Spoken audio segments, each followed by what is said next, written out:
Let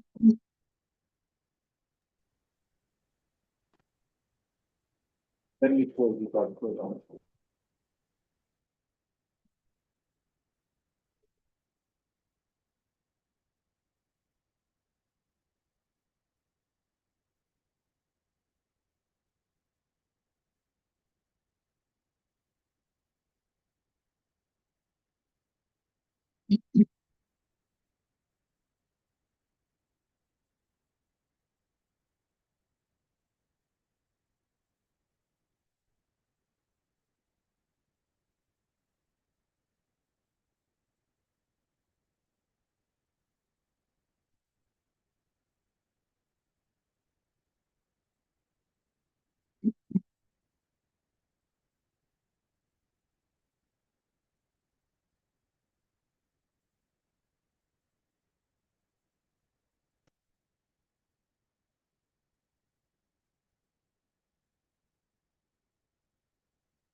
I believe each and everyone was having a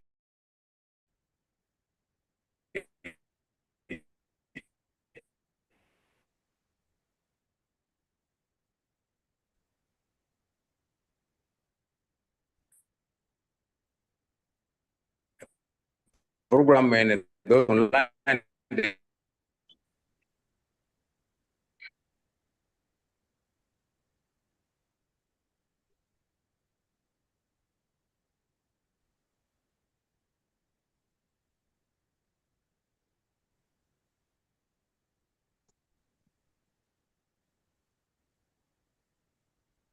But I'm not hearing impact. No, you're not. But they're listening. Yes. Okay.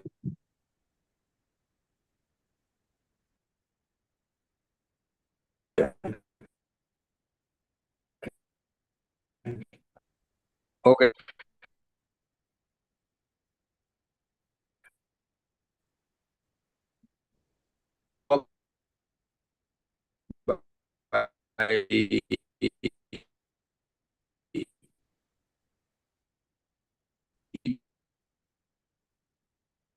Uganda and opening remarks by then the keynote addressed in by Wachitibwa from Uganda Kingdom, and we shall have 4 presentations following.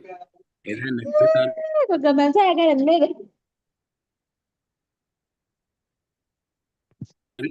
we shall have discussions, wasting time. Let me call on a volunteer to open this dialogue with a word of prayer. Thank you. Let's have a word of prayer. Our kind and precious Father, we thank you for the gift of life. God, we thank you that we're here.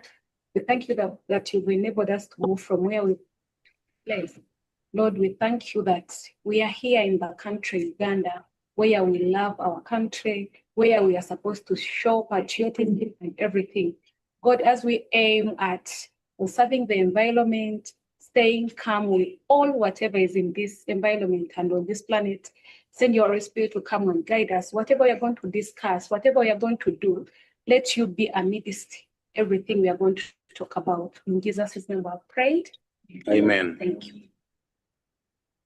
Amen.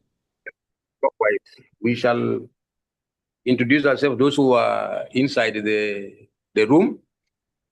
Once online, you will introduce yourself as you contribute to the dialogue. I'm called Joseph Ungol. I'm Assistant Commissioner in Wetlands Department. I've been tasked to chair this meeting. Thank you. I'm Deo Kabaru. I'm a Principal Wetlands Officer in this. I am Isaac Esset. I'm a Regional Coordinator with the Cross Cultural Foundation of Uganda.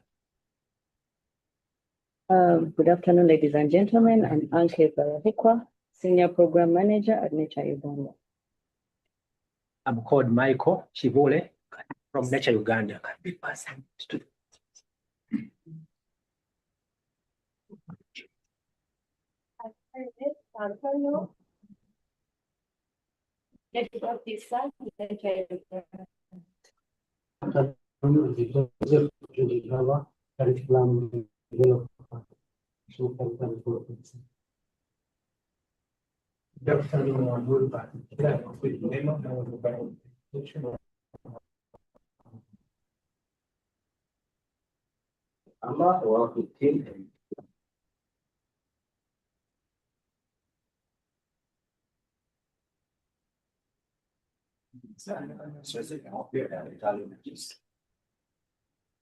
Good afternoon, everyone. I'm Oliver Namring. I work with our wetlands team.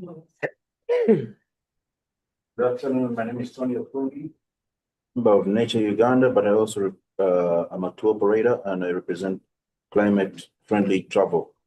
Uganda. Good afternoon, everyone. Is Heavy Wheel here representing. In this very jet proof. Hi,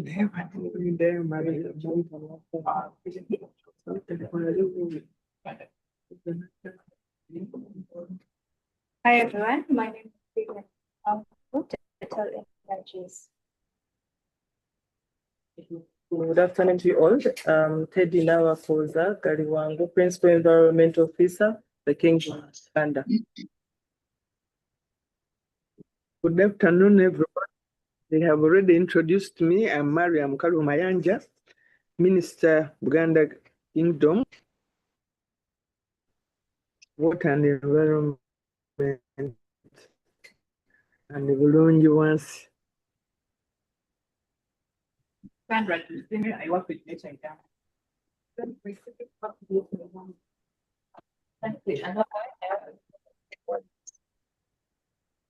Can you see me? I'm working for the Ministry of Water, Bali, and I'm also a member of Nature Uganda. Okay. Maybe we get feedback from online participants.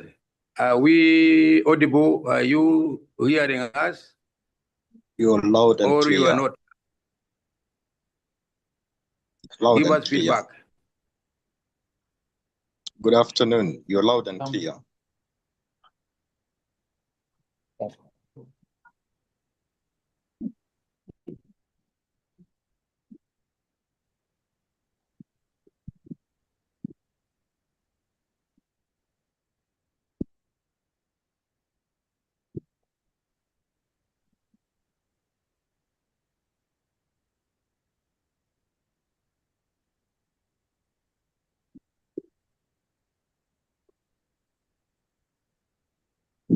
Are they with us?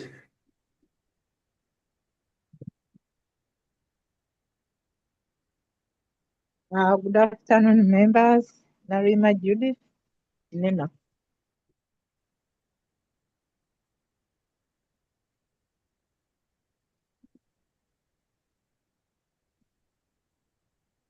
Are you hearing us?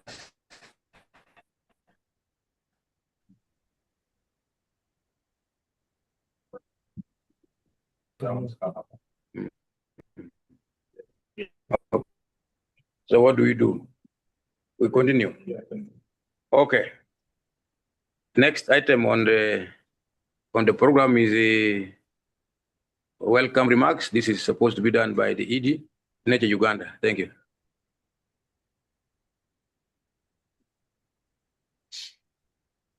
Good afternoon, ladies and gentlemen. Once again, I'm Anke Barahukwa. Not the ED of Nature Uganda, but I'm representing the ED of Nature Uganda. I'm a senior program manager at Nature Uganda. I want to take this opportunity to welcome the physical attendees and also welcome the online attendees to this dialogue. Nature Uganda is a non-government organization that has been working in the conservation space for over 100 years in Uganda. And we do biodiversity research and monitoring, conservation of sites and species. I also do public awareness and education, policy and advocacy. I'll talk about who Nature Uganda is more at a later stage.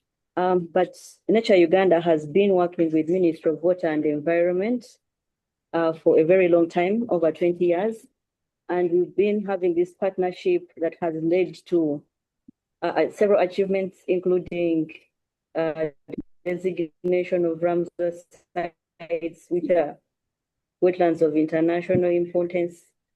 We have done work together to ensure that the wetlands that sustain a number of livelihoods in our communities and in our country are restored and conserved. That is just briefly about who we are as Nature Uganda. And as I welcome you to this dialogue for the World Wetlands Day that's going to be commemorated on 2nd of February, which is Monday. And I call upon everyone to join and participate. It's important that we have this dialogue. This time around, we are culture, wetlands and culture. How do we interact as cultural institutions? As we are from different tribes with different culture traditions that we do have to conserve the environment, wetland conservation, forest conservation. So this dialogue is an interaction for us to understand. We'll hear from the cultural institutions, we'll hear from Cross Culture Foundation.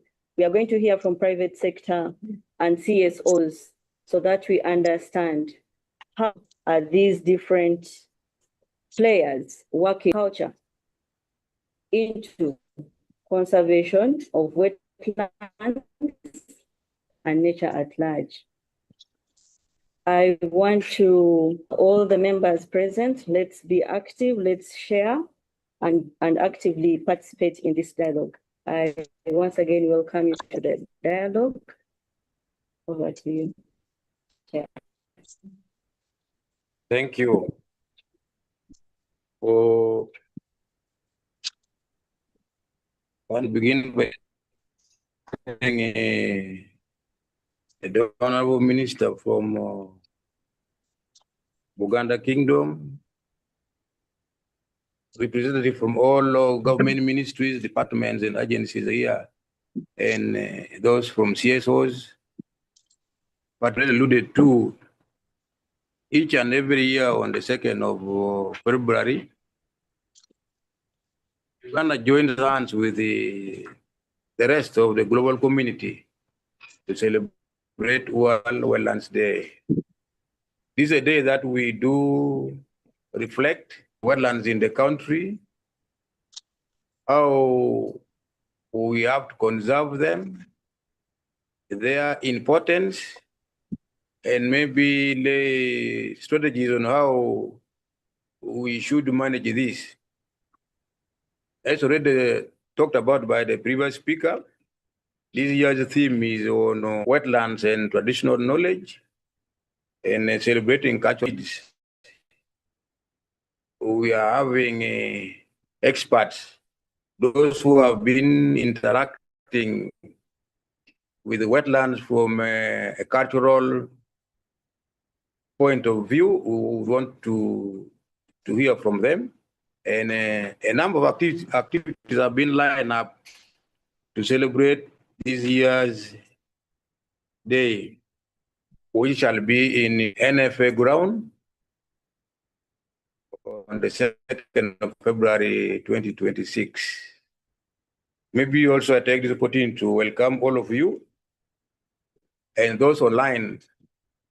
We would request that that day don't just be online, be present in Bugolobi, and we celebrate the day. We shall be happy with your presence. This afternoon, we are having a public dialogue organized to celebrate the day. The public dialogue has been, say, sponsored by Total Energies and Nature Uganda. Am I right? So can we clap for them? That's why you would have been wondering why is Nature Uganda giving a welcoming remark in the Ministry of Water and Environment. We are providing the venue. They are the ones who are providing the cash. Nature Uganda and Total Energy. So we love this kind of partnership. We want to be a convener, but we always cherish working with the partners. That's why we are all here and many are online, because together we can achieve much. Alone we cannot go far. We need all of you to help us manage. So allow me also acknowledge and appreciate those who have participated to the success of this dialogue through contributions they have made in various ways, and some are having presentations to make to us to enrich the day. So Buganda Kingdom have been good that we're having two presentations from the kingdom towards the dialogue, which is very good. The National Environment Management Authority, you cannot do anything in environment if they don't give you the authority. So we are happy that they are here with us, and we shall keep learning from them. Then Nature Uganda, and then the Cross Cultural Foundation of Uganda have been very instrumental in organizing the day, because they interact with these traditional groups in Uganda. They know them, they have worked with them, and what they do has helped us in planning and organizing the day. Of course, government ministries, departments, and agencies have been very useful. That's why we're having this dialogue, and we have a number of presenters going to present, and we have many participants who are managed to put aside what they're doing, and they're here within the hall to listen to the presenters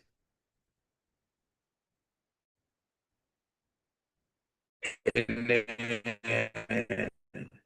to better the presentations and reactions. We have participants tuned in to this dialogue ongoing to make sure that they appreciate the relationship between wetlands conservation and culture.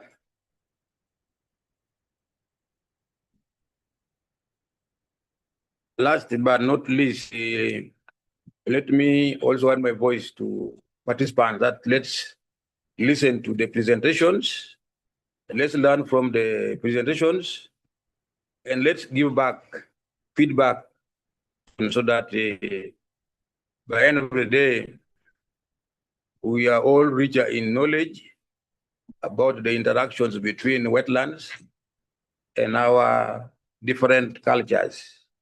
Thank you.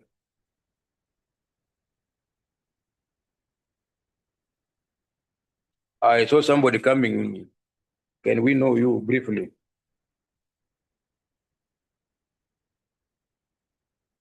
Yes, good afternoon. Good afternoon.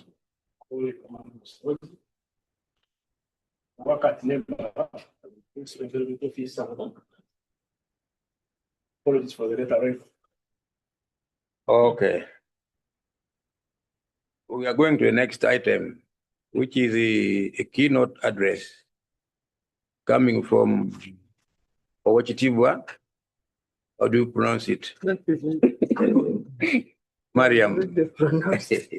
No, me with my accent from up country may not be pronouncing it very well. But you are most welcome. The keynote address is on Is Culture the Last Hope for Wetlands Conservation in Uganda? A national perspective. You're most welcome, Owachitibwa. Thank you very much. Good afternoon, everybody.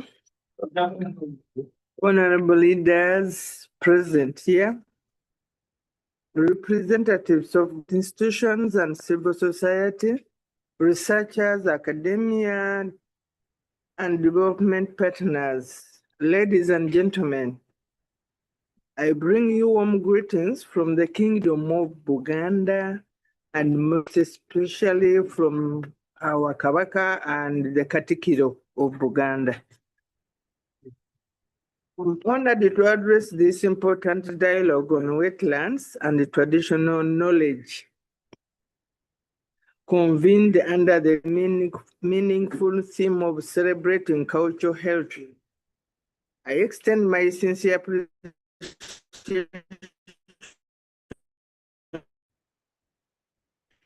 and other organizers for creating this space where science, culture, and conservation meet. There's a lot of science here, and culture, knowledge, and people. In China, wetlands are not merely physical landscapes. They are living cultural spaces, sources of water, food, medicine, identity, and spiritual meaning. Our ancestors see the natural order that sustains life. Actually, our kingdom, Buganda Kingdom, is basically based on environment. I just give you an example of things we get out of the wetlands. Esubi, I think most of you here, you know Esubi, spear grass. This spear grass normally is found in the wetlands. We use this spear grass to cover our huts in the palaces, our homes, our houses. And actually, you cannot have like gone to Kasubi. That's why it is called the Kasubi, because the whole place is thatched with that spear grass. So we perish and we honor wetlands.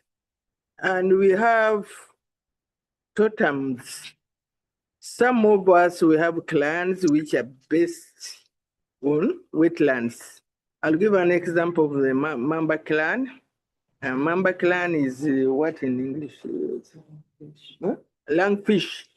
Those langfish are found in wetlands, plus other small animals. My totem is Omusu, edible rat.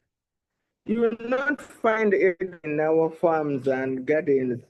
They normally exist in those swampy areas. So as a kingdom, we really perish the wetlands. And traditional wetlands were safeguarded through custom norms and customary norms. Certain activities were restricted and squared sites were preserved and clan responsibilities were clearly defined. These practices were not written in policy documents, yet they were environmental governance. That's what I was saying about our totems. You heard about this tree along Masaka Road when they were constructing that new road. There was a tree called Nakaimaru. It brought a lot of controversy, debating on should we remove the tree, and the Lugave clan people were saying no, that tree cannot be cut. But in essence, they were trying to preserve the environment by putting some taboos and norms against some of these things. You have had places when you go to fetch water, there are certain wells where you don't bring a saucepan which has soot on it. There as well, the soot destroys the water. And they put some taboos and norms. You can't bring a saucepan which has soot, but they are preserving the wetland, the water in that well, keeping it clean.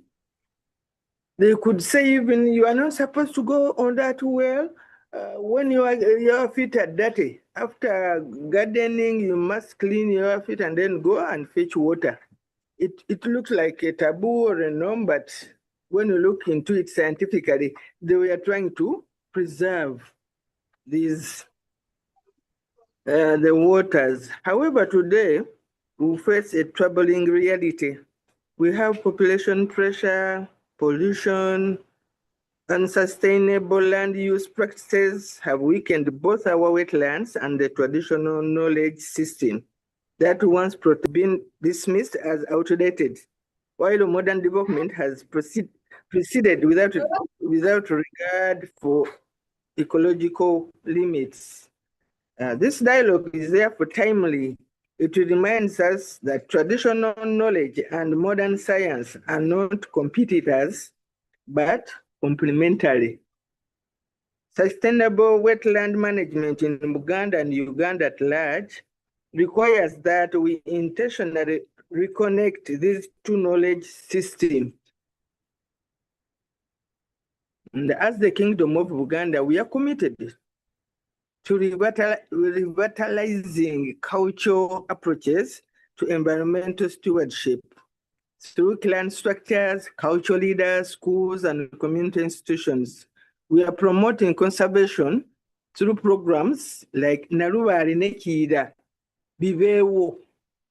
Bibewo is a Luganda name, but Narubari Nekida should exist. We have that program, and it actually concerns about collecting these plastic bottles and the buveras. And then we have a Kachupanazo Saint that these bottles can money. And this is a program we have introduced in the youth, and they are embracing it. They have liked it in one of our counties, Busiro. That's where we started together with the Rotary clubs in those areas.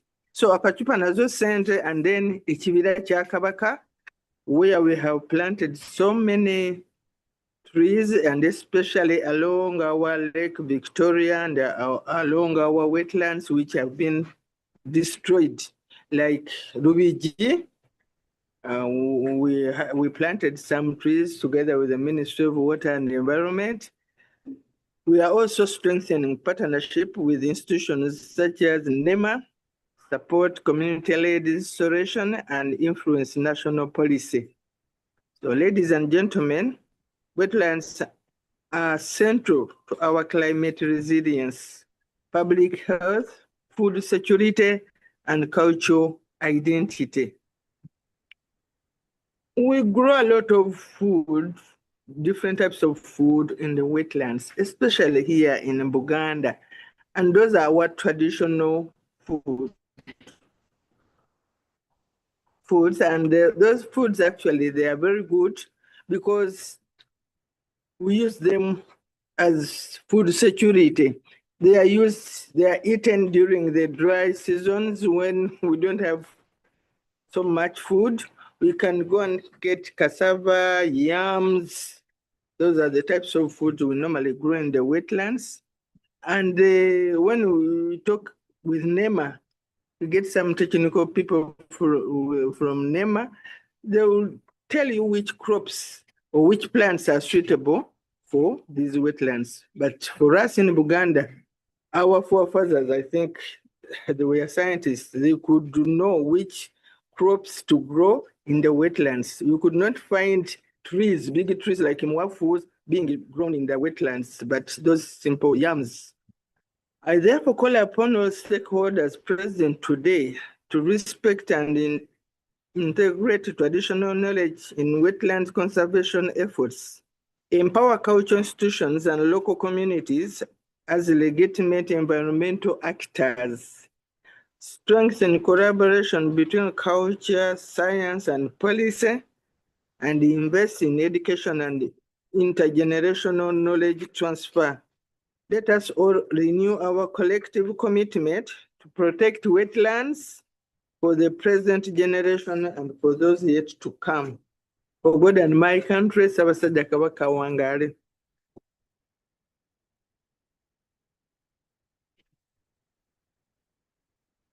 Thank you. I believe all of us listened attentively to the keynote addressed for we are going to have a session later to give feedback. But now we are going to the plenary.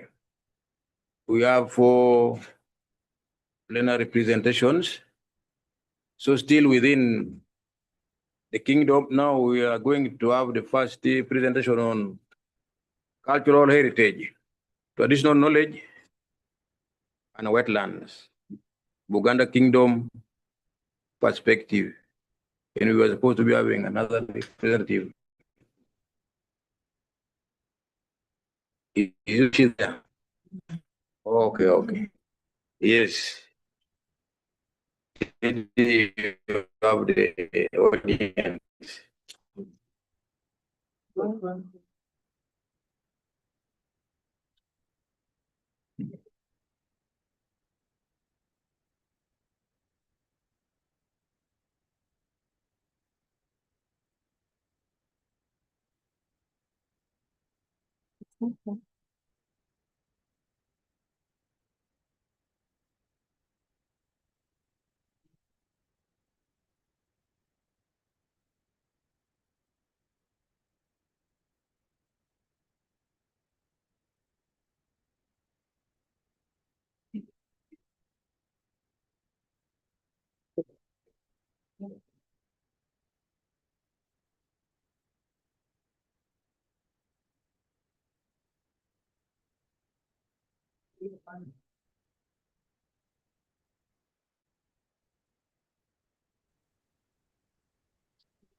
I sent it to him.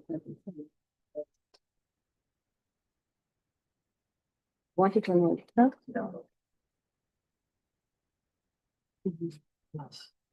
They refuse.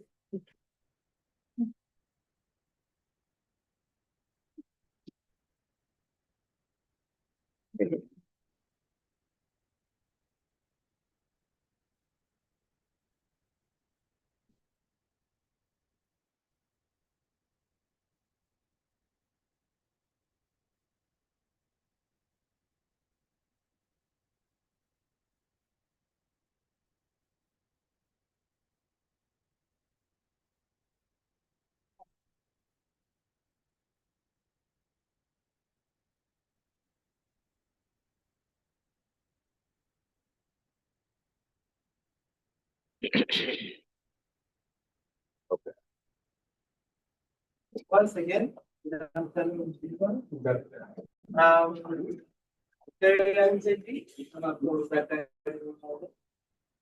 And I introduce myself earlier. I'm the Principal Environmental Officer for the Kingdom of Uganda.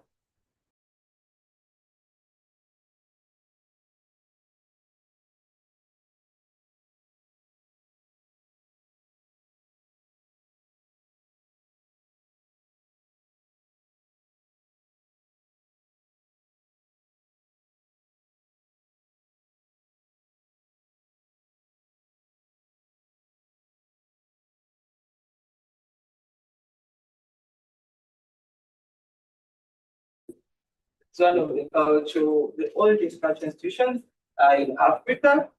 Say that it goes back to the 14th century.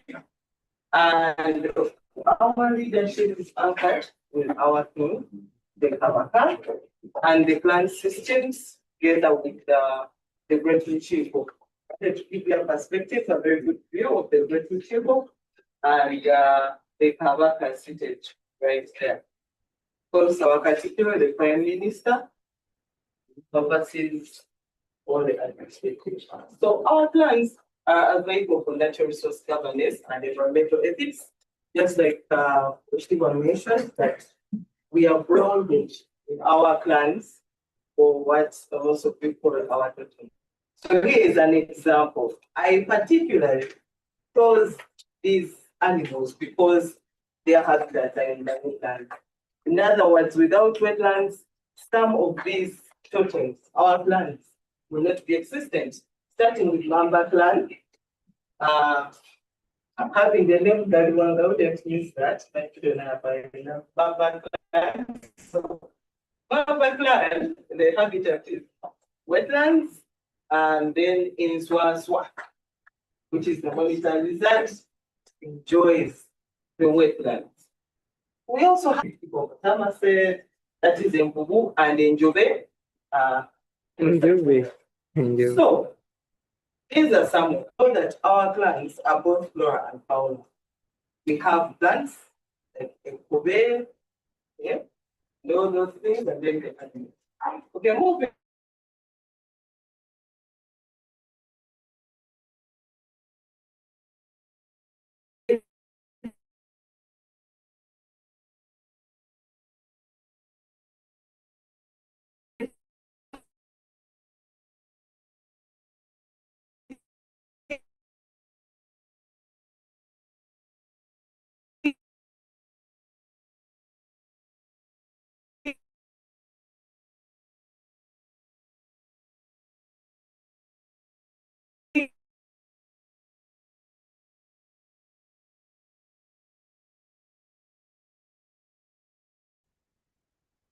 Area in the it will be very clear. But I've given a much better area view to see everything around it.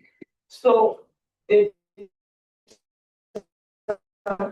which is land, which is water, the forest, and the wetlands, they are regarded as communal, they were regarded as communal assets that are entrusted to the living by the ancestors and preserved for future generations. Just like we always say, it is a belief that our ancestors helped us have these natural resources to support our language. And it is our role to take care of them and ensure that even the future generations will enjoy them. Next slide, please.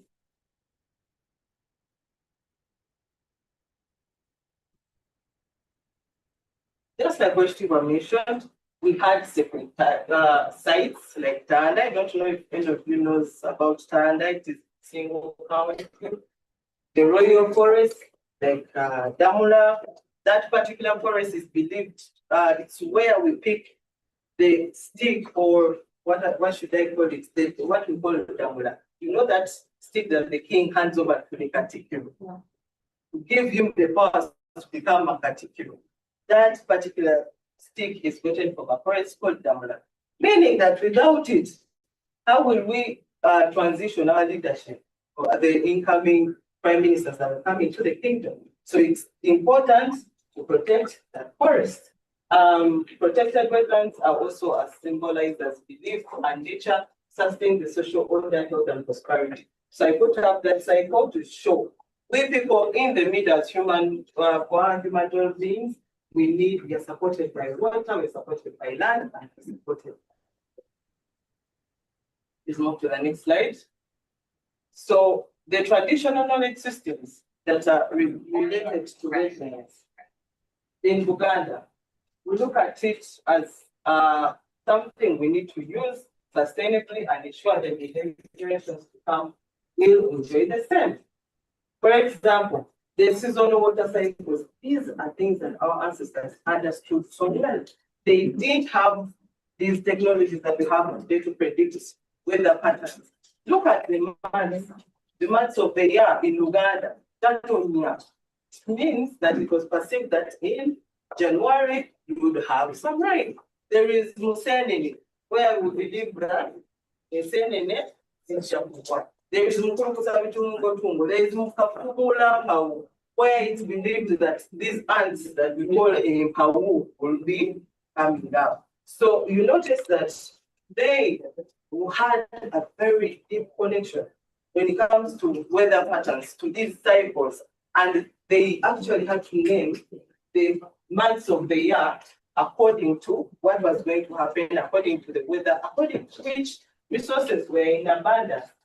And of course, besides the seasonal patterns, the flood patterns, the ecosystem behaviors of different places, the sustainable way of fishing, harvesting, and grazing. Limiting certain edges.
Yes, hello. We have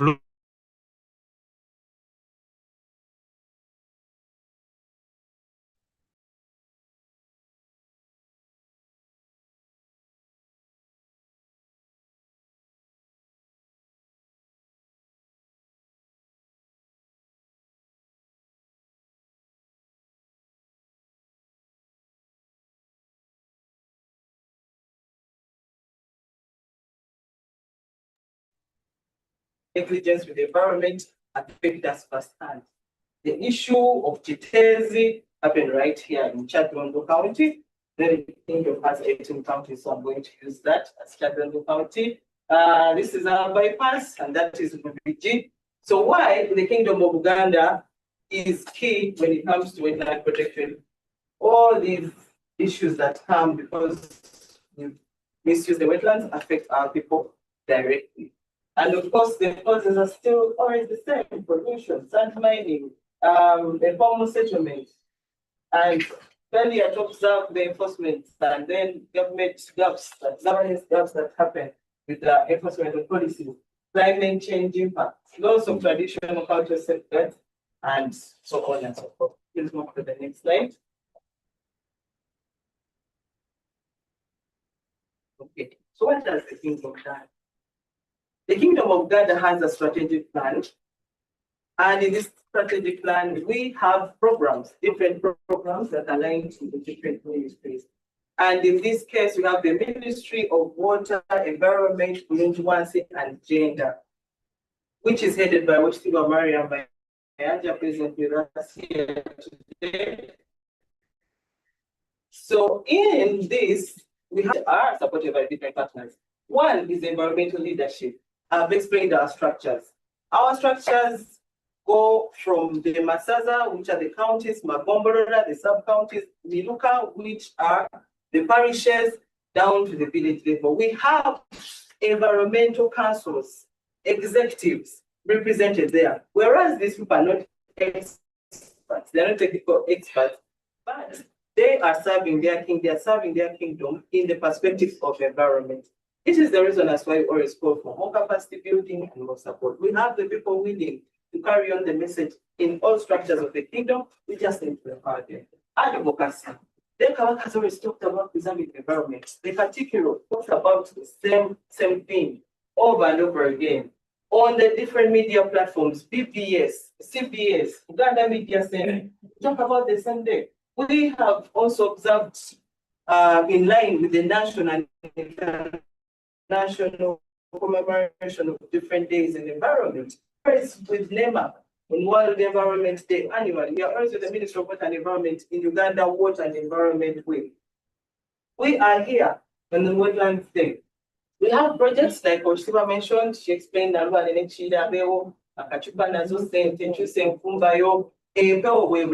which is the air quality program that we are launching in about 1 week, but we already have 15 air quality sensors. So in Uganda, we monitor our air quality. We will come out and tell you we need an intervention. We have statistics and data to support that.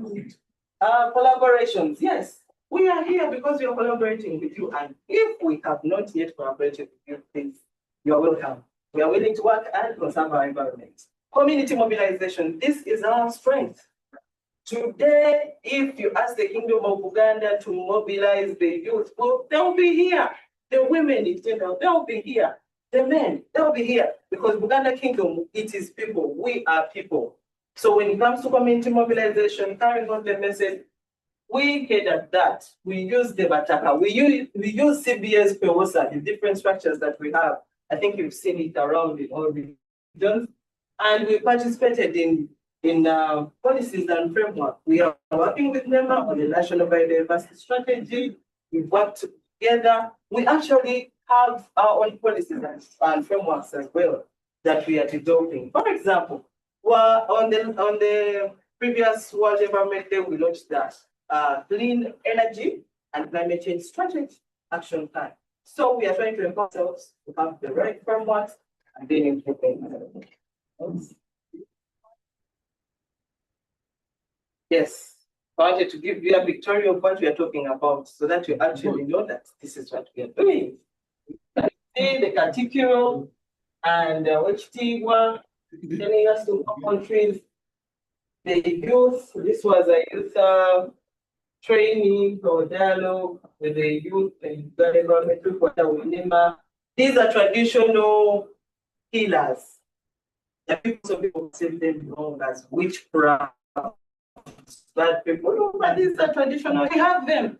That was that was Uganda Water Day. They were there because they need water. They need wetlands. You notice that.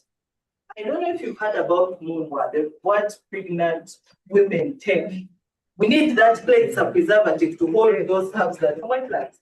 So explaining to a cultural leader, a cultural healer, traditional healer, you don't even have to explain. They get the medicines from there. They need that place to preserve the herbs. So it is very evident. This is Honorable Nakalura with the WWD launching Tuesday Mumbai. That is our clean energy program that we launched. This is a Kachupa Nazo Center for the youth, and of course, we are always on media. There we are in Zimbabwe and Zimbabwe FM, still preaching the same one: preserve the environment and keep the integrity. Please proceed. So, what are the opportunities? Who would really want to collaborate? What are the opportunities that we have as the Kingdom of Uganda? One, we need to look at government. The Kingdom of Uganda, why we call our Kabaka Sabataka, over land road, to say that through Uganda land port, we have, I don't know what to do exactly. Never been a batch, but in every band, so what this means that we are capable of to draw people near, closer to the wetlands, how to behave, what to farm, because this can always be a condition under which we renew the vibanja as they come in annually. We are good at policy advocacy that I've already mentioned. I showed you that we want to carry on and partnerships and collaborations because together we are stronger, just as WWD said, and would also want to go ahead and participate so much in research. I've seen academia around, that is good to know. And then, because all these need resources. Yes. So, the key message for Wetlands Day from us is wetlands are cultural heritage, it's not idle land. Traditional knowledge, strength, and enhance. We cannot ignore it and then move on the side, ignore it. And then cultural institutions and strategic actors in wetland governance, I've said that already, and sustainable features require cultural continuity. As you can see, this is our thing, Navagate planting a tree, the Kavaka, and then Katiko observing one side. Okay, as I conclude, our culture offers a tested people-centered conservation approaches that have been there since the century. It's not a trial and error. There are things that we know have worked. That revitalizing traditional knowledge is very essential for wetland sustainability. Who mentioned that, and cultural institutions must partner in policy and practice at all levels. I insist at all levels. Planning, even at planning phase, implement, and you want to come into the communities. You also want to be part of the planning phase. And protecting wetlands is protecting heritage, health, and identity. Thank you so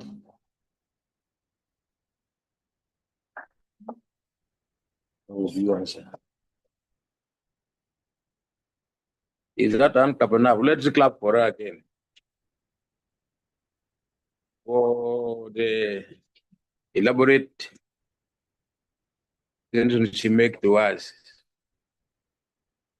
Oh, we are a bit behind schedule. So those who I'm going to call you, make sure you work within the time allotted to you so that we end in time. We delayed the start because of the problem we had with the technology we are using. So that was the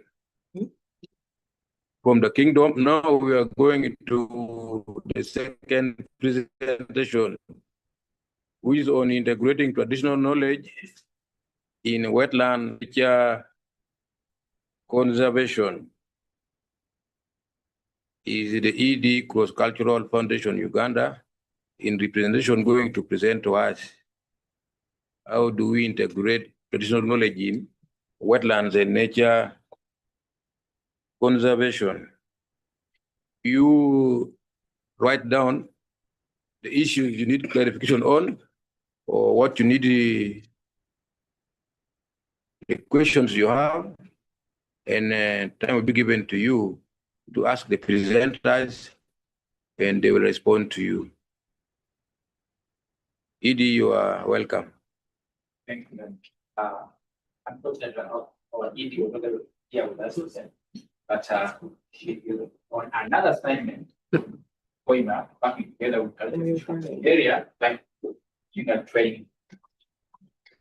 So I have 15 minutes, so I'm just going to spend 4 minutes sharing about a network that I lead, a global network, because what we are doing, what we are sharing here today is very important that the other part of the world is able to hear, because this network that I work for, the Climate Heritage Network, is a global network of over 500 members globally. This network was conceived in San Francisco in the US in 2018, and it was officially launched in Scotland with support from UNESCO. The network is to mobilize all cultural actors working at the intersection between culture and climate change. What we're trying to do is to harness the power of culture and climate action. The network today, we want to work with institutions, not individuals, with institutions, and it was first hosted in Paris by the International Council for Monuments and Sites.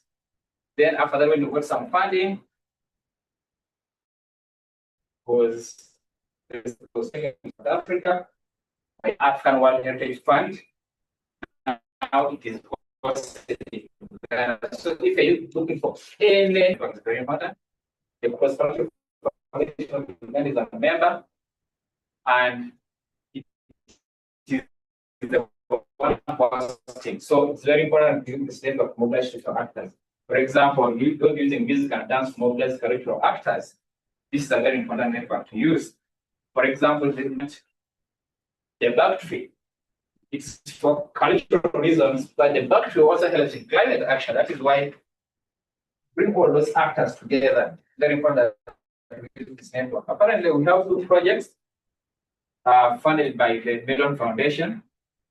But the 2 are very important for the top heritage adaptive climate action. It's a global network, global project, but it's only supporting governments on global adaptation. Then we have the other is Rest to Resilient Culture, led by one of our partners, ICLAC, that is a local government for sustainability headquartered in South Africa, and is the one leading that. That what can African cities learn from?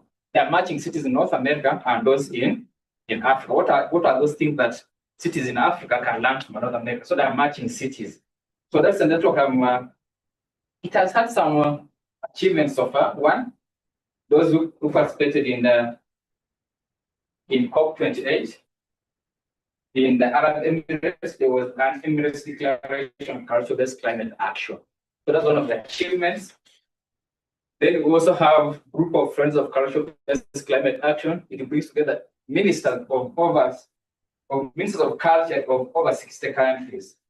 And also we are now advocating for a single goal solely on culture from the 17 goals of the SDGs that you are with. So in case you want more information, you can just visit our website, the Climate Heritage Network.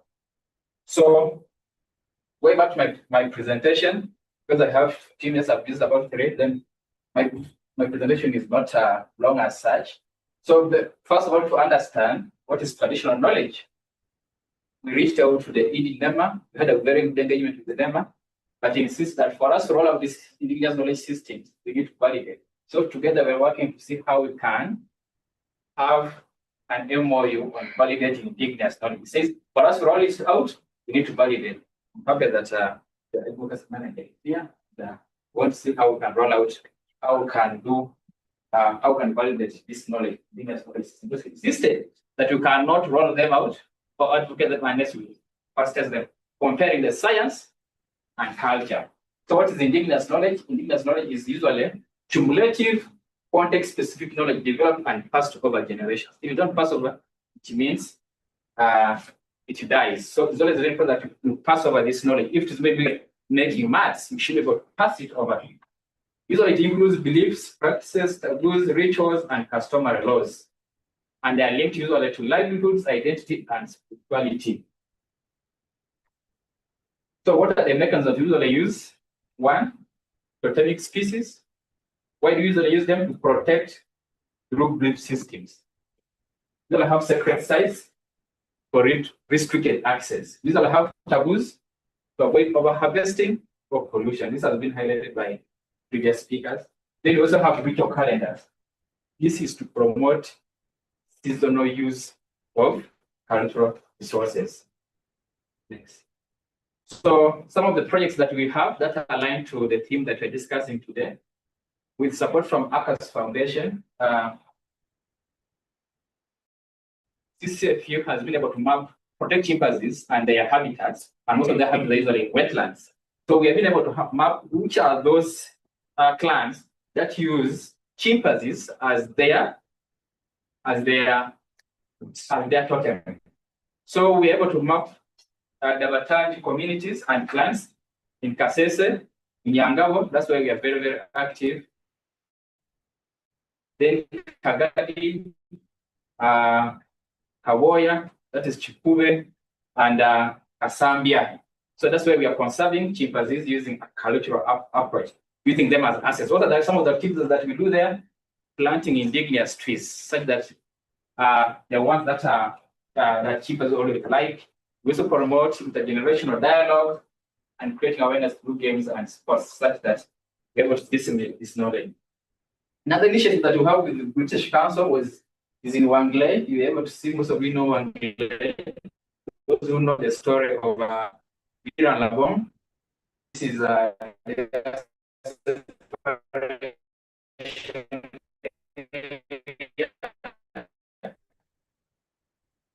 and that is how it is conserved. We're able to conserve this area. We experience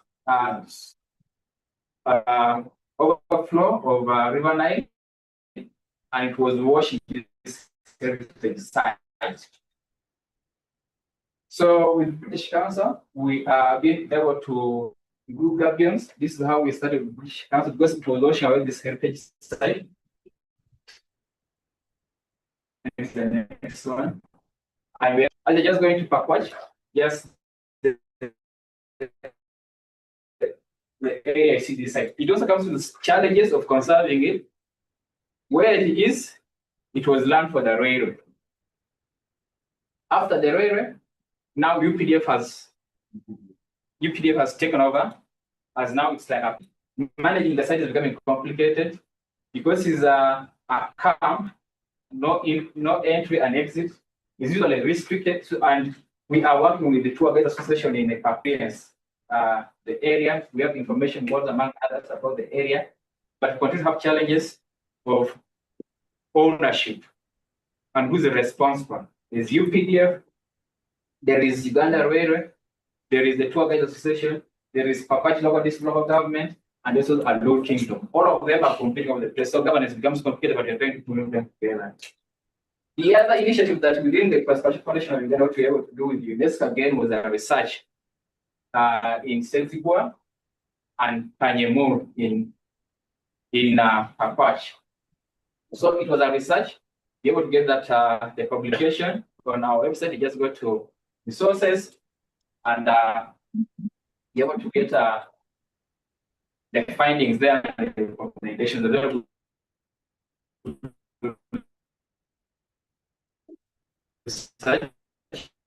Publications on our website. In Sensibwa, we noticed that the findings were that Sensibwa tradition deters communities from killing animals and cutting vegetations in and along the river. That was already said. And also in the halls, the traditional worship and touristic functions coexist and foster respect environment. That's what that was one of the findings. She was able to share this findings with the kingdom. In a Fanya mode, we are able to notice that that the places that were reserved, separate places, fishing was prohibited. These spaces served as breeding ground. That was the wisdom that the chiefdom had. That we need to reserve a place for breeding. So, and they also assigned traditional leaders to enforce, making sure that nobody is able to harvest fish from there. Unlawfully approach the area, the answer will always punish you. That is the belief that has been always there. So, there are very good findings and good things. But we also have challenges in what we are doing in integrating conservation one. With modernization, we are seeing that traditional knowledge being lost. Documentation is also a gap that we need to researchers, professional institutions. Very, very important. Intergenerational disconnect. Generation X is generation Alpha as we cannot collaborate together. That's generation. Intergenerational dialogue is very, very important. This is a challenge with power imbalances between the states and the committed systems. The state actors always want to dominate, which is, I think, it should be collaboration, not dominating. Also, we see that we do competition of cultural institutions in formal policy in some areas, and also the increased drive for economic gains in wetlands. Pathways for integration, already highlighted. We want to see partnerships, community-led. Then also, it might be saying, you're talking all this, what is the legal basis? The number of frameworks that are in place, the national cultural policy, which recognizes culture as a driver of sustainable development and protection and transmission of indigenous knowledge systems.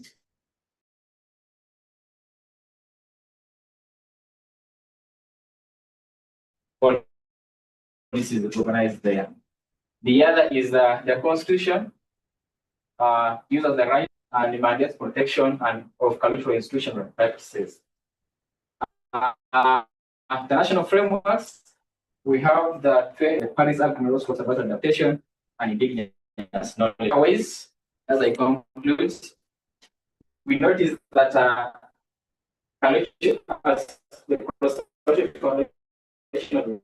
says that traditional knowledge is not outdated.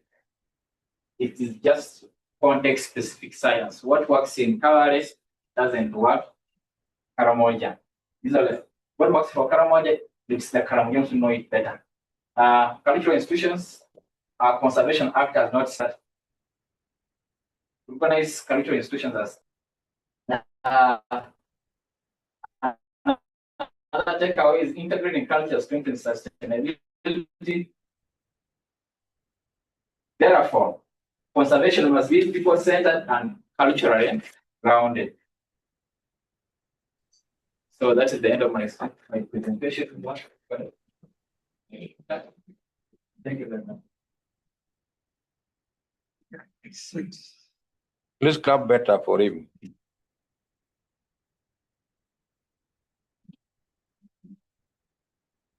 Okay. So first, I believe participants online, you are taking down issues you would wish presenters to clarify on or addition to their presentations. Time is coming where we shall open up to you and we shall welcome you to give in your input. But for the time being, we ask you for that time to come. a presentation which is going to come from Nature Uganda on community-led wetland conservation, harnessing traditional knowledge for sustainable management. Nature Uganda's experience. So if Nature Uganda is presenting the experience, you can tell it with yours, or you can borrow it and begin also using it as part of your curriculum in the future. Okay, Nature Uganda.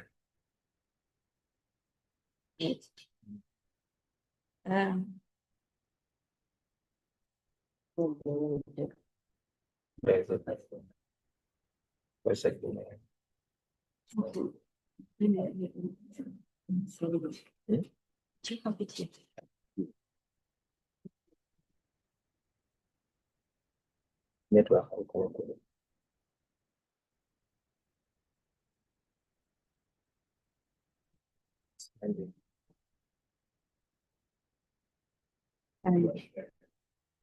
I can share.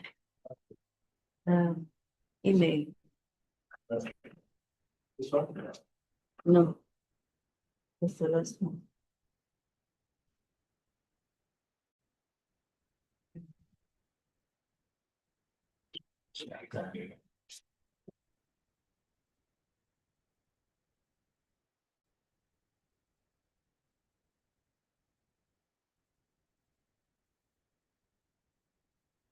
They have to screen sharing. Screen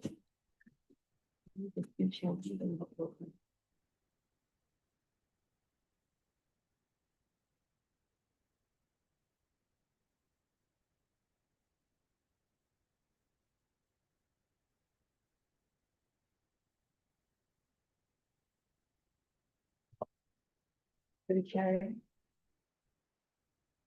Screen sharing. Wait. This one.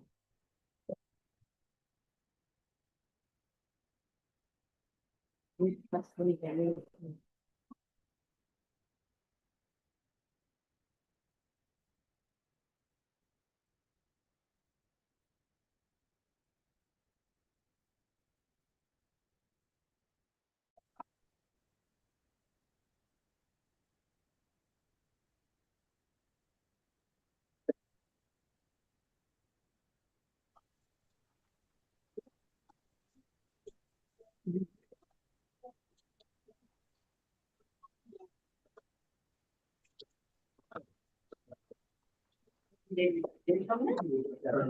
Good afternoon.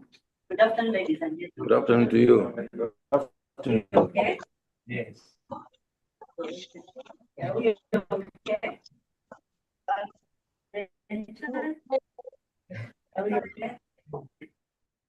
Once again, I'm called Anke about who which I kind of give. What do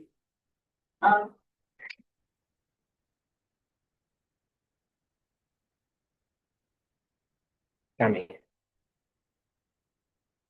Nature Uganda is the heritage conservation NGO non-government organization that has been in existence for over 100 years. And as Nature Uganda, we do our work around sites conservation, habitat conservation, species conservation. So what I'm going to share our experience and how we incorporate culture and traditional knowledge as being our work. Now, when I talk about ecosystems or habitats, I believe most of us here are scientists, but I trust over the audience, not everyone is. On the audience, you may have, but you don't know what ecosystems are, but I'll give you giving examples of wetlands, forests. We all know what wetlands anchor the livelihood of our community. We find that our villages most of the people depend on wetlands to get resources such as water, to get grasses for making muds, and the spear grass that people use for thatching, and when you go back to the village, most of these are still thatching their houses. So in today's discussion,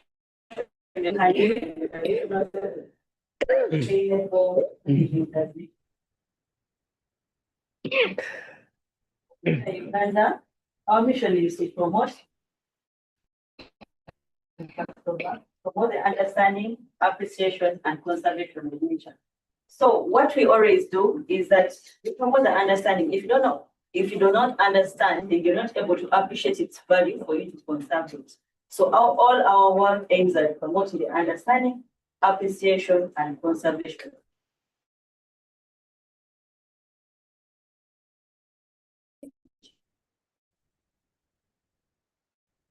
Like I did mention, our work with people.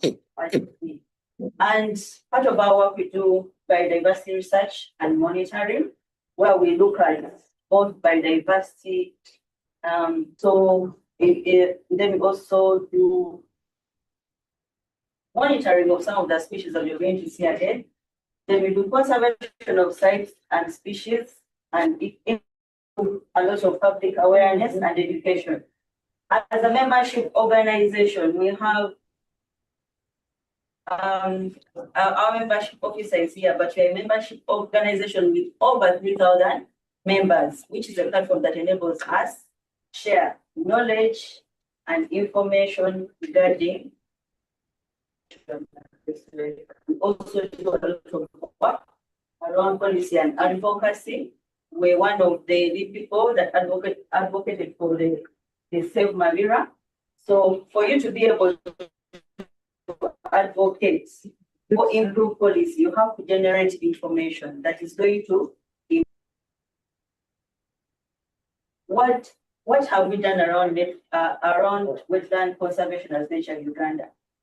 Like I did mention, when we do biodiversity assessments, these assessments help us understand what are the species, or what do we have for us to protect? What do we have for us to protect? Because you cannot protect what you don't have. For example, taking an example of Lubiji wetland, where recently we had people evacuated. We had to do assessments and understand what species are there. What are we going completely degrade such a site? So when we do these assessments, they inform us how many plants do we have, how many plant species do we have, and gives us, we look at the get indicator species to understand, are these ecosystems? Then the information that we generate helps us designate Ramsar sites. Worked environment. Currently, Uganda has 10 Ramsar sites, that of those, Nature Uganda has helped generate information to site profile these sites. Then supporting wetland management planning, where we are working with communities, we develop community-based wetland management plans. And this is why you develop to use a bottom-up wetlands. So if you understand their culture, attachment, the traditions related to the wetlands, then you can come up with a plan that speaks to the community. We also, well, we have an example of the shoe-bill stock and the red-crown crane. These are some of the species that have cultural attachments to them.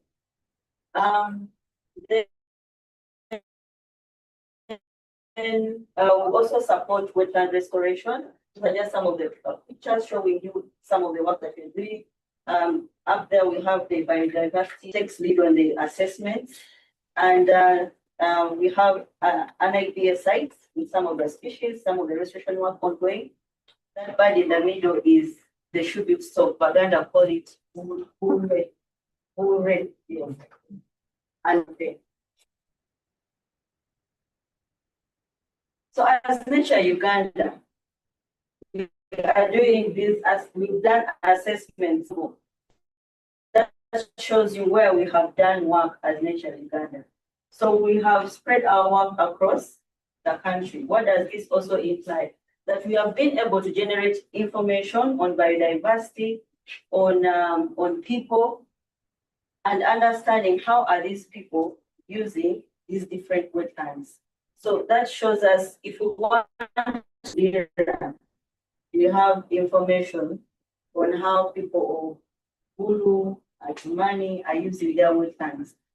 So with this information, it helps us in doing conservation. So some of the species that we do conserve, so we have annually we on birds in the different sites.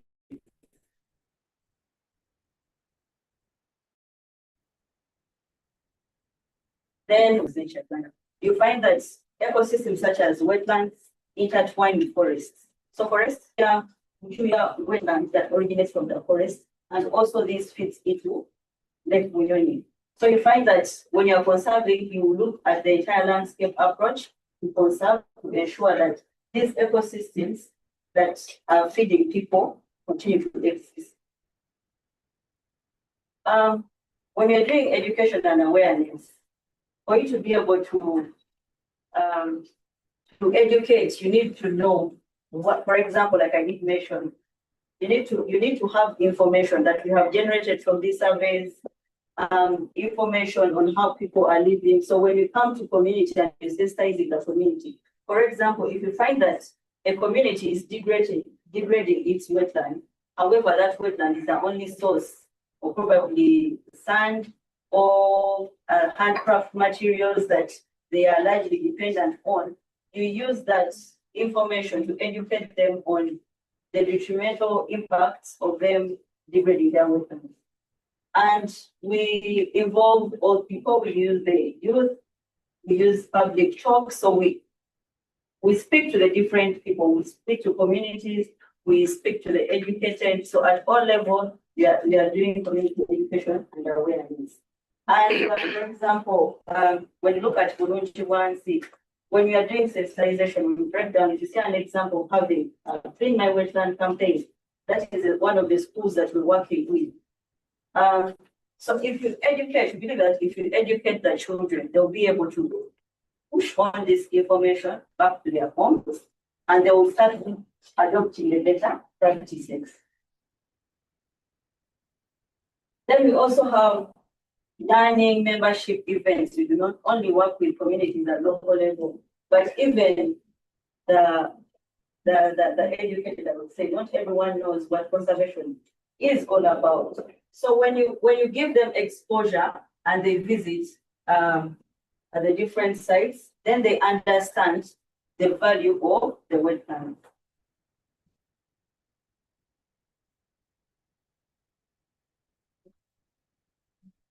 And as Nature Uganda, we support livelihood options when we are doing our conservation work, because from our research, we understand that communities are dependent on these ecosystems such as wetlands and forests, not because they choose to, but because they have no other option.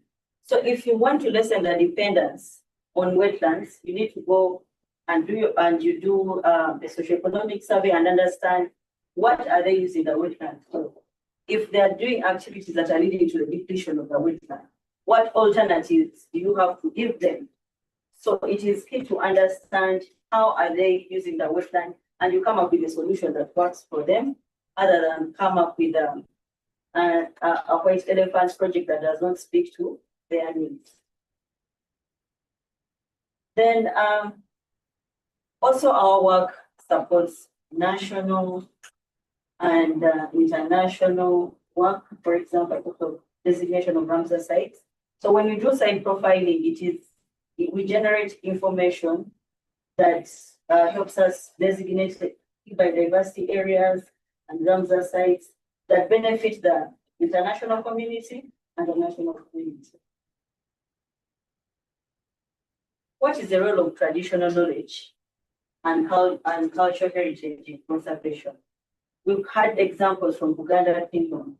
The sacred sites serve as refuge sites for and a safeguard habitats. We have existing taboos. For example, at Musambwa, there is a taboo against killing the cobras or harvesting the eggs of the birds on the island. And in Mugungu, there are some of the wetlands where seasonal fishing is banned, and it is a custom. So when you have taboos and norms such as those, they help us use these resources sustainably. Then cultural revival.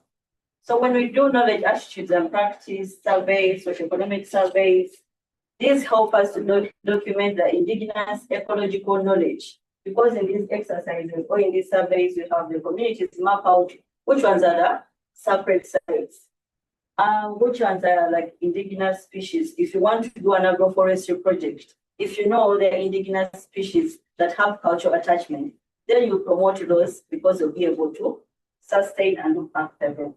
Then if you have separate sites, if for example you have a wetland and they say in this corner of the wetland, have our board here. So when you're coming up with interventions, you're able to save some of the separate sites, but also in the end will benefit both the people and the biodiversity. And then policy impact. So we have communities come up with ordinances, and this helps. These are like local laws or rules. They say maybe you're meant to go to the wetland only in this period, something like that. So those help. These local ordinances, we use them to incorporate information into legal support or implementing the different acts at hand. Then it is important that we blend the indigenous customs with science-based methods to produce better conservation outcomes. I'm going to give a case study of Musambwa Island. I think we all know what a Musambwa is. You all know what a Musambwa is. No. So a Musambwa is a spirit, or I can't call it a ghost, but it's a spirit. And Musambwa Island is a designated Ramsar site, that is a wetland of international importance. But the local people there, so Musambwa is named after a local spirit, and they believe that this local spirit is female and it's jealous of women. So when you go to this island, a woman, you're not allowed to sleep on the island. Those are like some of the forbidden things to do. If you look at that small signpost, they tell you what you're expected to do. Respect all cultural rights and practices guided by the elders. So those are just some of the things, but also on this island. So in the early 90s, this spirit, the Musambwa, a couple went to Musambwa Island and they got drunk and they ended up having sex on the island. So this jealous spirit got so angry, and there were huge turbulences that led to death. That led to death of the couple, and a lot was destroyed on the island. So the elders from that time said, no woman, they set the rules, no woman is meant to sleep over on this island, and no sex is meant to be had on this island. So it's not like it's only men that can go there. Also, when you can go there, but you have to go away. So, and this island also has rock cobras. So these rock cobras are termed as the spirits. So you're not allowed to kill a cobra. Even those that sleep on the island, when you find a snake under your bed, just sleep comfortably. So, So they've become a kind of domesticated that people are living with the snakes and the birds. If you've never been to Musambo Island, I urge you to go to Musambo Island. It's very beautiful. It costs over 200,000 birds. If you visit this site, you love this site. So this is just an example of where we are integrating culture, traditions to conserve. But you also find that Musambo Island is Africa's largest breeding site for gray-headed doves. So these are migrants, and we are having 16.5% of the global population of birds, of the gray-headed gulls being hosted at Musambo Island. So when you have, when you look at the culture and the norms, for example, you're forbidding sex, that is, you're limiting population growth on the island, because if the population increases, automatically the birds will have to go. So if you're looking at do not kill the snakes, so you're avoiding a scenario where you lose all the cobras. So that's how we are using culture, tradition to conserve at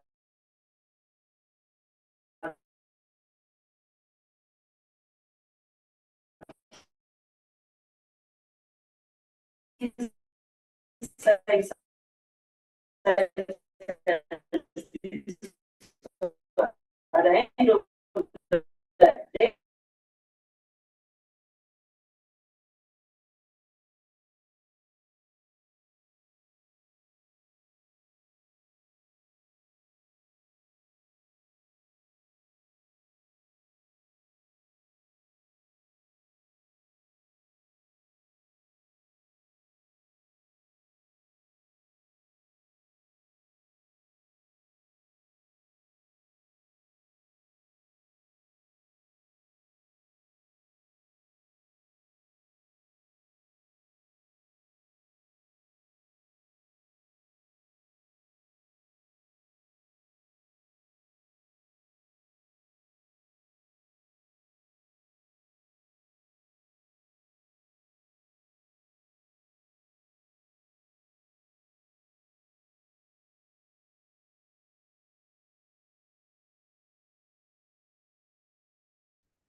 that site is saved for biodiversity to survive for a long time. Then we need to invest in livelihoods and awareness. Some of the people want to conserve the environment, but they have to focus on where they get the money from. So you need to come up with livelihood beyond just conservation work. Let's support them to get alternative incomes. And then we need to strengthen locally based monitoring. This is one of the things that Nature Uganda does well. We do locally based monitoring where we train communities to monitor their ecosystem and know that there are changes. For example, if you went to Mabamba wetland is one of the wetlands that is still intact, but it is majorly conserved by community. Why? Because they understand the value of Mabamba wetland. It hosts the shoebill, and which is one of the species many people come here. So crane custodians, we have crane custodians. These ones monitor the gray crown cranes. We have joint wetlands patrol monitor who is illegally harvesting materials. So at the end of the day, if you lose all the materials within your wetland, then you'll not be able to get the materials for making crafts and all that.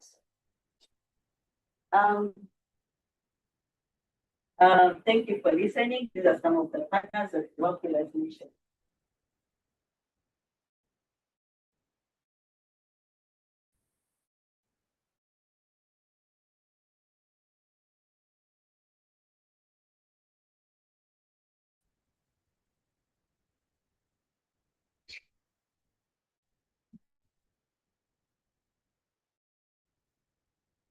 Thank you. But now I've known I will take time to go and see what happens there. Now we are coming to the fourth presentation, and is going to come from a very unique partner that not only ensures we have vehicles which are running in good conditions. They have decided also to ensure that part of their responsibility to ensure that the environment is also protected. So we are going to have Total Energies talking to us on corporate partnerships for wetland conservation, supporting biodiversity conservation for culture and traditional benefits. Many of us would not believe we expect Total to be, but the world is now coming where corporate organizations are becoming concerned about climate change and environment. So a good example is Total is going to share with us their perspective. Let's listen to the presenter and issues which you want him to clarify more also, and so on. You will have time to do that later. Thank you. Total, you have the audience.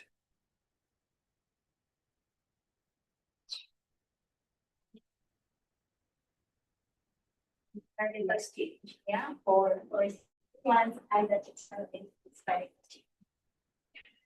And I'm going to take you through the presentation on partnerships for conservation,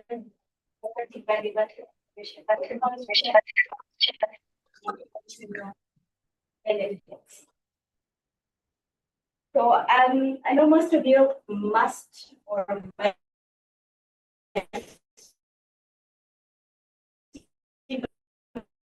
about Total Energies. Also, some of you might be knowing Total Energies because of the Tilenga project, which definitely has been in the media, both national and international, for the good and for the bad reasons. For the good reasons,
Orange and Chigobola, Gara and Isoga.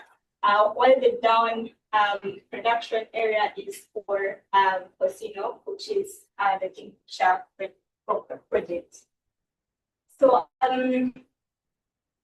in totality, Total Energy is expected to build at least 426 petroleum wells across 31 well parks. And also really looking at the overall objective of the Tilenga project, we see it as being multifaceted, encompassing both the production targets as we see for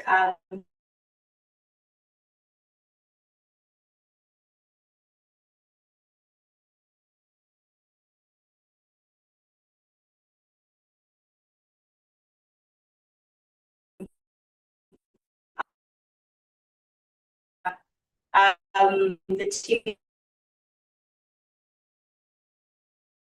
Tilenga facilities.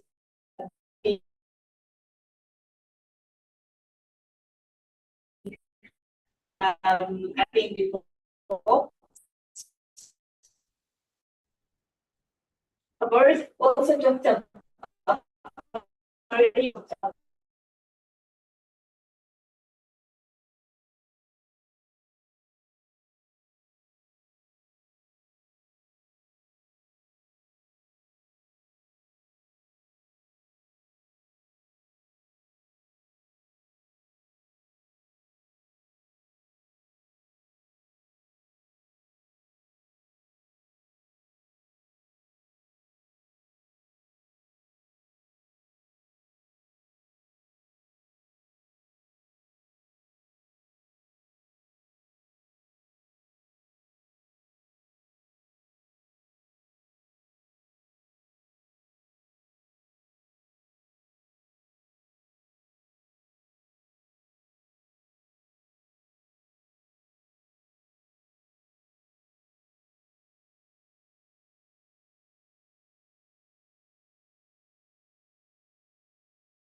present. So as we all know about the Tilenga project in the Albertine area, this is an activity that really involves immense activities, starting from exploration, from drilling, from development of the flow lines, among others. These activities are being implemented in one of the most and its surrounding areas. And this some of these areas include the savanna habitats, the wetlands, the forest of Bugoma and Dogo, among others. We all know how important these areas are. So we have the Maxwell Falls National Park being one of the most, or one of the biggest tourism destination within Uganda, but also Africa at large. And also the savanna habitats, where we have various number of animals. We have the wetlands, including the Ramsar, which is really one of the most ecologically rich ecosystem, Goma and the Budong. So all of these activities have both direct and indirect impacts. And looking at the international commitment, both the international commitments in biodiversity conservation, but also looking at the national policies and regulations, Total Energies really strives to ensure that the activities or the implementation of the Tilenga project within the Albertine area does not have impact or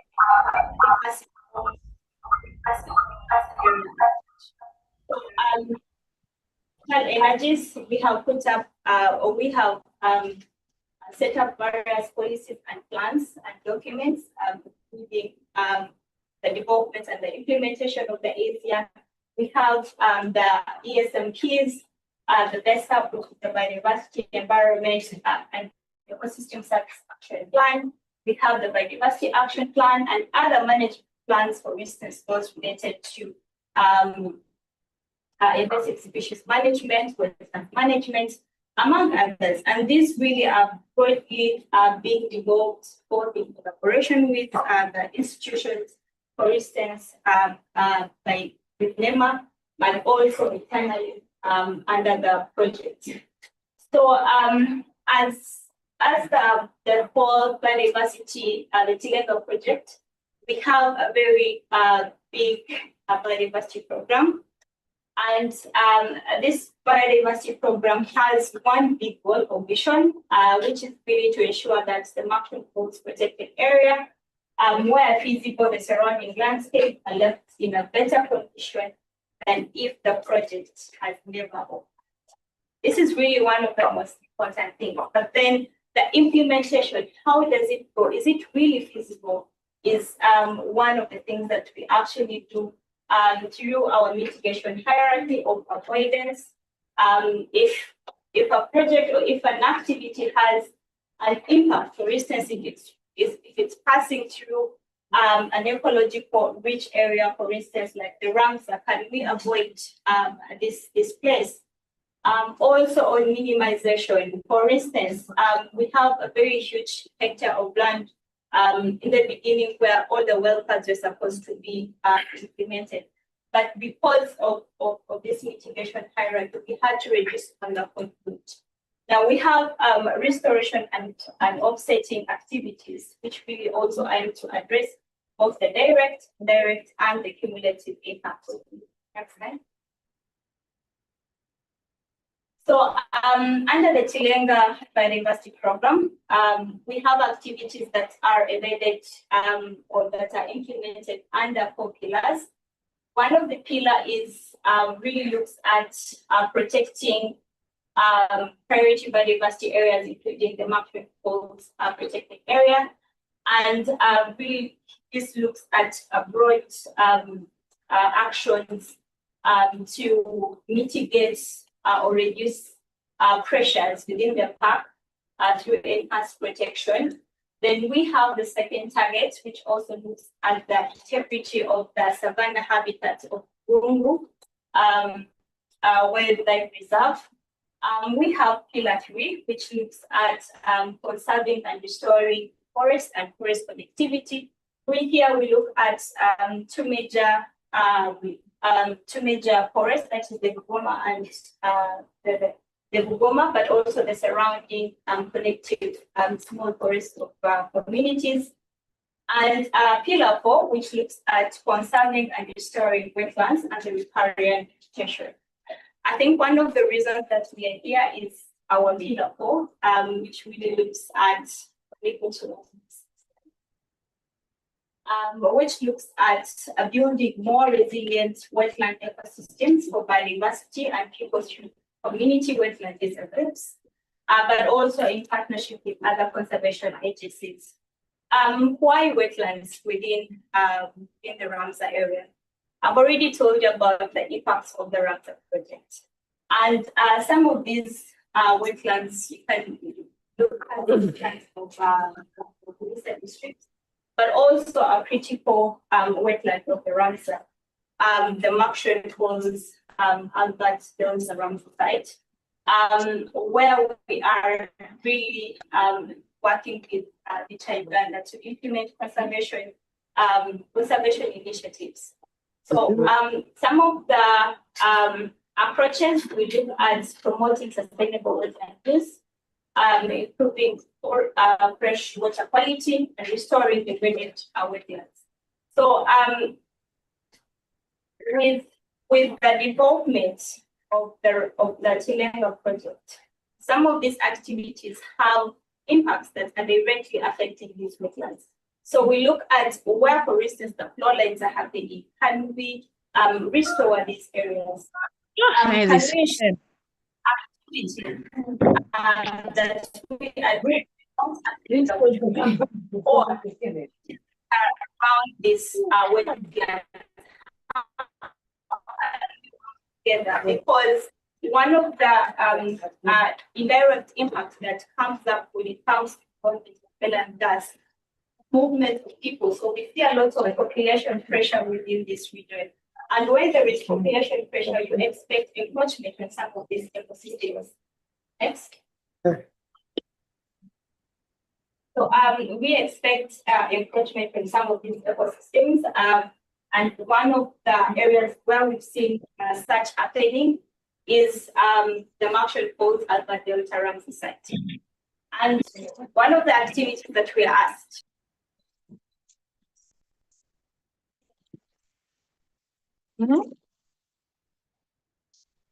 Which of one?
You want to go out?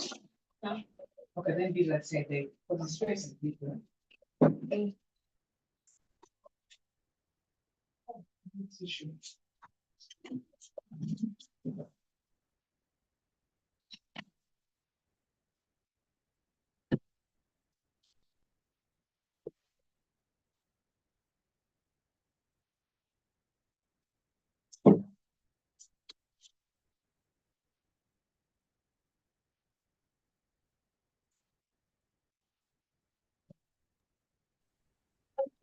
and serves the ecosystem services both to the communities around these wetlands, but also to the environment.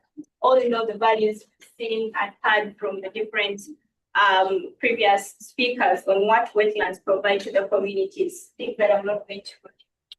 So this project really has brought, you see this is the map of the Ramsey site. So we look at first updating its management plan, but also looking at sustainable planning and management. First of all, setting the structures, the governance structures for wetland, having the wetland management groups, the wetland user groups, among others.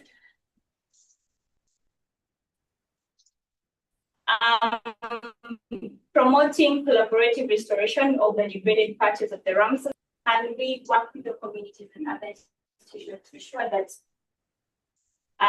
these Ramsey patches that are degraded are restored.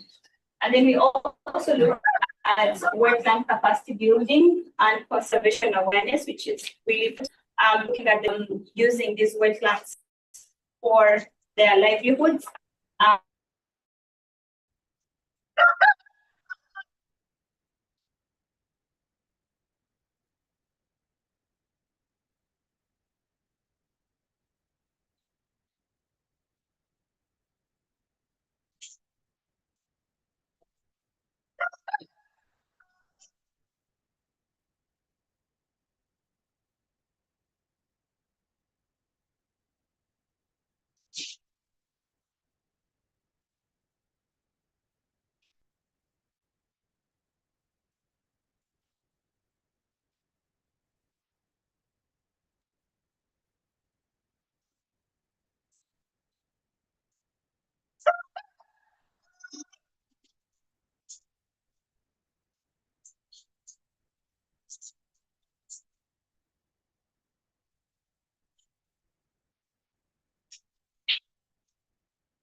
the impacts of these floods mostly necessitate Total Energies together with PAU to compensate these people. But one of the issues is that communities just most times are very speculative. If they see a project coming up here, the next day the facility is constructed here. The next day that facility is close to, for instance, it's close to a wetland, or if it's close to a floodplain, they'll come and cultivate crops there. And once it rains, they will ask for compensation. And this is not sustainable for Total Energy. So we reached out to Ministry of Water and Environment, and we're asking what is one of the sustainable measure for us to do really to reduce compensation. And one of the things was to update the wetland gazette, but that comes with identifying, delineating, and demarcating some of these activities. So in the upcoming project, we shall see the demarcation of at least 100 kilometers of these areas, so as for us to be able to avoid such challenges. So in conclusion, I would like to say that Total Energies today is presenting as one of the private sector, but we also have very many other private sector firms and companies that are already implementing or doing other infrastructure activities in wetlands that are besides or that are out of the that probably affect some of these ecosystems. And to us, Total Energies, not look at this as more of a moral obligation, of which most times they say it's should be a part of the social corporate responsibility. No, but we look at it as a way of protecting biodiversity, ensuring that our activities do not really affect these critical ecosystems that are very important to the communities and the societies at large.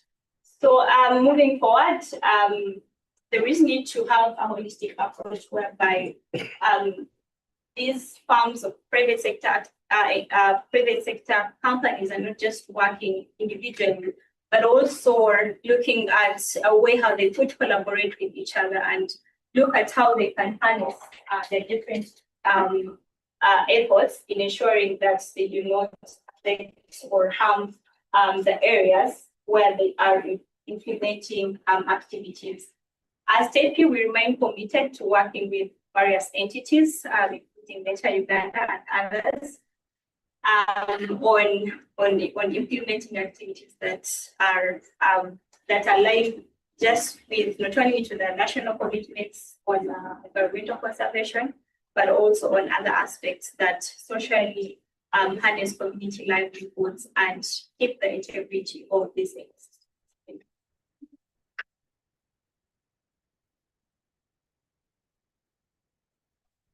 How many of us knew that Total Energies was doing what we have heard? You are seeing the importance of the dialogue. It has opened our horizon from what we used to think, where so petrol or engine oil go to Total, but now we are seeing that even in conservation they are part of us. Thank you, Total, for that. Now I want us to be here for 15 minutes. I'm requesting the next presenter to combine the plenary and discussions, and we obtain input from participants. They have been quiet for quite a long time. One time went to a meeting, and after we have talked, an old man stood up and said, but now all of you talk good things. Yours was good, this was good, ours was good, but now among them, now we don't know which one to. Because I don't want participants to lose track of what was said by who, because there are many presenters. So let's say what you do, you have obtain input from online participants input from people who are here, and then we have the presenters respond, then you will wrap up. Is it okay that way? It's fine. Okay, thank you. Uh, Maybe you do it by a show of hand. If you are online, you put up your hand, we start with them.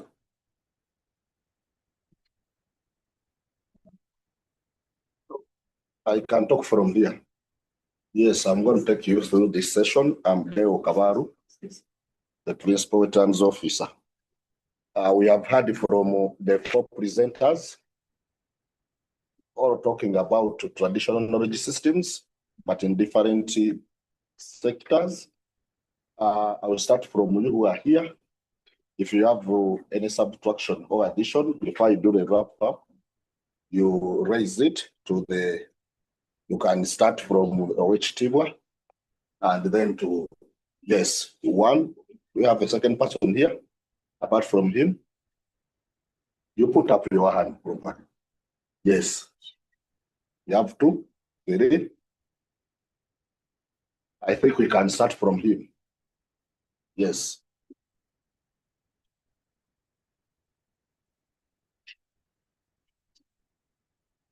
Thank you very much. I want to appreciate the ministry organizing this dialogue. I'm going to manage environment education and advocacy. Now, following the presentation from the Kingdom, and then WWD, and then the next 2 from CCF, that is the cultural foundation, the cross-cultural foundation, and the Nature Uganda, you realize that they are all communicating almost the same thing. It is all geared towards enhancing, using the cultural knowledge in conservation of the environment. But then you see the best practices coming out in their presentations. And I have a feeling now that what if we said that based on the best practices from the cultural institution that we've seen in Uganda, why don't we work towards bringing on board all other cultural institutions in the country to be part of the conservation process? Why am I saying this? 1, they have the structures in the communities. 2, people believe in these institutions. 3, they are the beneficiaries. They actually know that they are the beneficiaries of the resources within the wetlands. And I have a feeling if we use that approach, we shall succeed in conserving our wetlands in this country. 2, when you look at the issue of continuity, already the Cross-Cultural Foundation said that there's a need to pass over to other generations. I quoted that. But also the same thing with the Uganda Kingdom, they were saying opportunities. What are the opportunities?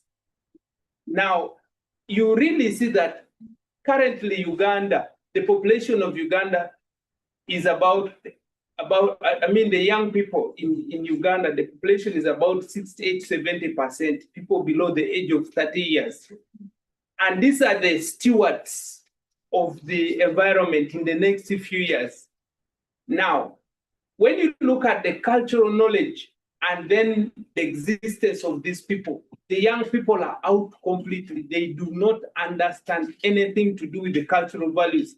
And yet they are the stewards of our wetlands in the future. What do we suggest here?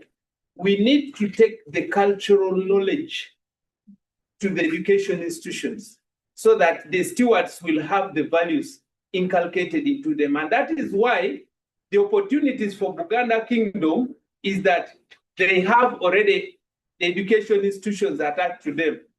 And the same thing, all other institutions, the cultural institutions we have in the country, attached to certain education institutions. So I feel that could be one way to enhance and also conserve the environment in future. And then when you look at all the presentations, aspects of awareness are being emphasized. That means we all need to work towards enhancing awareness in conservation of wetlands in this country. Thank you so much. Pass over to you.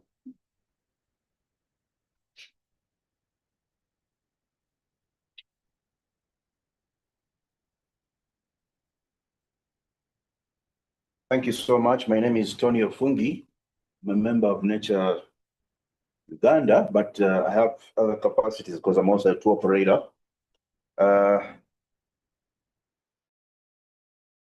Thank you, Uganda Kingdom, for your taking us back in time and giving us the connections.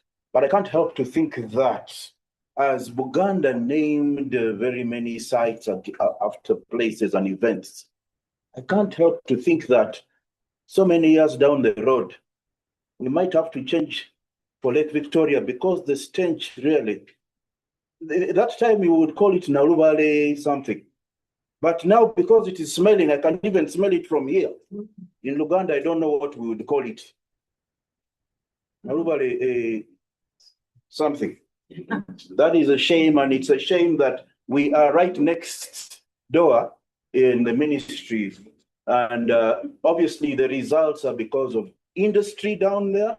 What are we doing? There's a lot of runoff.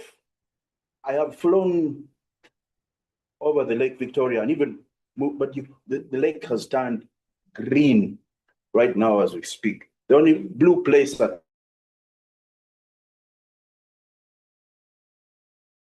at least is around Dolway or those ministry. The other area I also represent is climate-friendly travel. It's a network that is nature positive, links to children, links to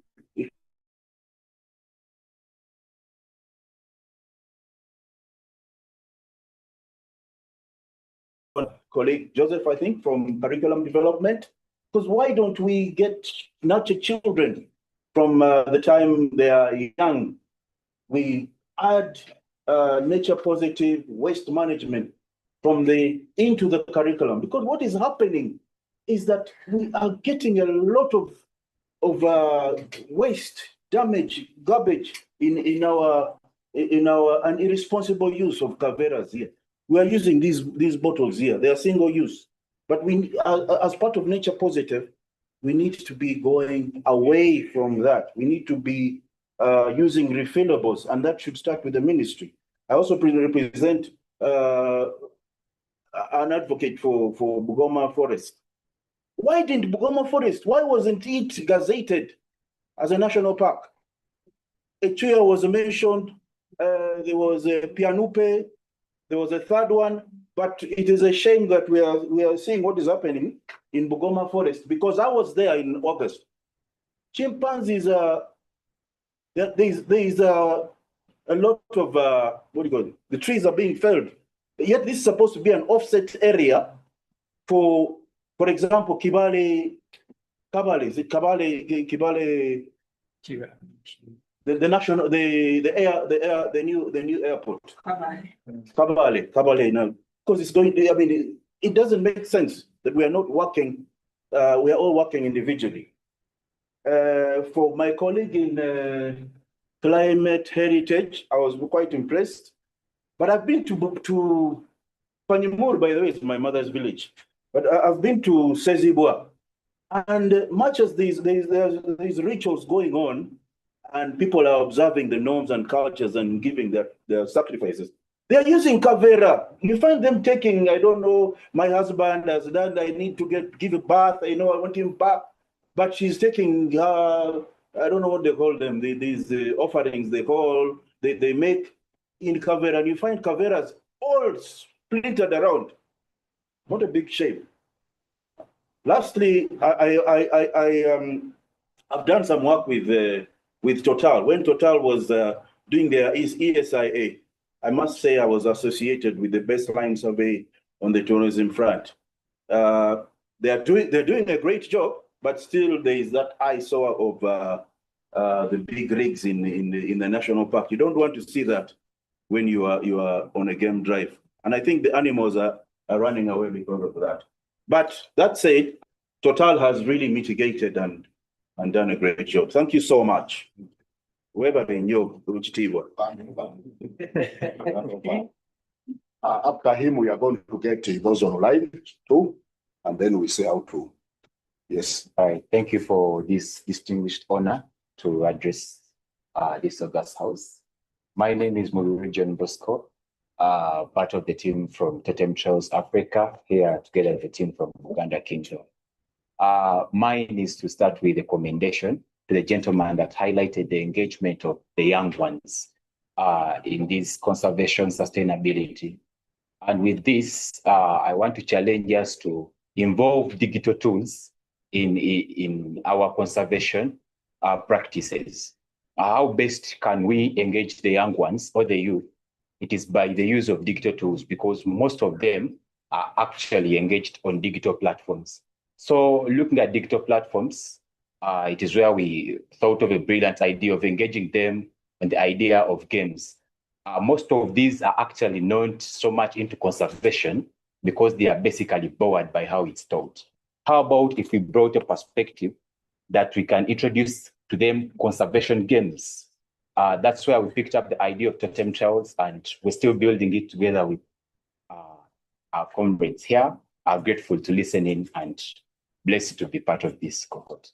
Yes, comrades online, you can raise your question. Can we get 2 people? One, yes, Doctor.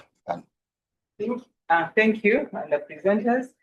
Mine is a request for these engagements, and especially the second, on board more private sector. Why? Because of the threats. They're obvious. Most of our degradation is driven by commercialization. I'm happy to tell you, and others, but we need to get more private sector on board, and we really talk these things when they are hearing the details. Also, to onboard politicians, because I'm on the ground, I'm working in Mbale, we are doing restoration on a number of wetlands, but our biggest challenges are politicians, because you say this technically is backed, cultural leaders are supportive, the politicians come with their different stories. So we need to talk this with those people also, so that we get everyone on board. Thank you. Yes, those online. Can we have 1 or 2? Hello? Matthew, do you have one yet? Yeah, there's one? There's someone. Yes, John, you have one online. John. Yes, can we get that one? Thank you so much. Thank you, Minister of Water, for this engagement. My humble plea goes to the Minister of Water and Environment and NEMA. Some time back, they had embarked on a fight against Kavela. Kavela is among the components which are destroying our wetlands in Uganda. I just pray to you, we bring back the strategies which we had started earlier on. We bring laws, policies, and regulations against Kavela such that our wetlands can live healthy. I think it will help us. I'm John Ernest Rubura from Nakaseke District Environment Officer. Thank you so much. Thank you. We can have the second one. Is there to bring on? Okay, thank you. I did not introduce myself. I'm sorry to intervene. There are some questions I'm supposed to ask like a media person, but I'll need to address them to you because I'll just say them. I'm not loud. Okay, I'll just say them on TV, but if at all I have not addressed them to you, they will not think in you. Okay, I'm Deborah Namamonde. I work with UBC TV. There are I have like 4 issues. I think what we talked about the issue of the growing population. I don't know whether you people were trying to see that, though the population is increasing, but how are you educating people regarding to how they can conserve the environment with the growing population? Because the land is not increasing, the waters are not increasing, the lakes and the what, but the population is growing. How are you people addressing that issue? Then another thing he was trying to talk about to tackle it's about the internet. I don't know how you people you've engaged with the internet, because right now everything you can see, every now and then people are posting, people are doing this on the internet. Are we trying to use the internet to educate people about what is the use of these wetlands? Because if I told someone is seeing a wetland somewhere, then he or she admires how that wetland looks on the internet, that person will have that in his or her mind that I will not encroach on this wetland because it is useful in one way or the other. Are you trying to look at that angle? Because we shall talk things here, but the environment, the society is moving in regards to internet. Then another thing is about, I think it is going to NEMA, because most times if we cover stories in regarding to wetlands encroaching and what, you always find big figures encroaching on those wetlands. Are you talking about that issue, or you are just talking about things which can be done easily? Because you can find someone getting a lot of soil, pouring it in a wetland to construct an industry or to construct a house. Sometimes I always ask NEMA that, are you playing your role? If someone is to construct a house, that person is supposed to be approved by the planning, physical planning and sort of. Are you doing your work before we go to these other issues? I think another issue is about, do we think it is very important to amend the laws which are in regarding to how we can control our wetlands or our natural resources? Do you think it is important that we should amend these laws so that people can get to know that this is supposed to be done? All the laws we have, they are not playing what they are supposed to do. Because if a law is not doing its work, it means it is redundant. So I think with all that said, I beg to stop. Thank you. Those are good questions.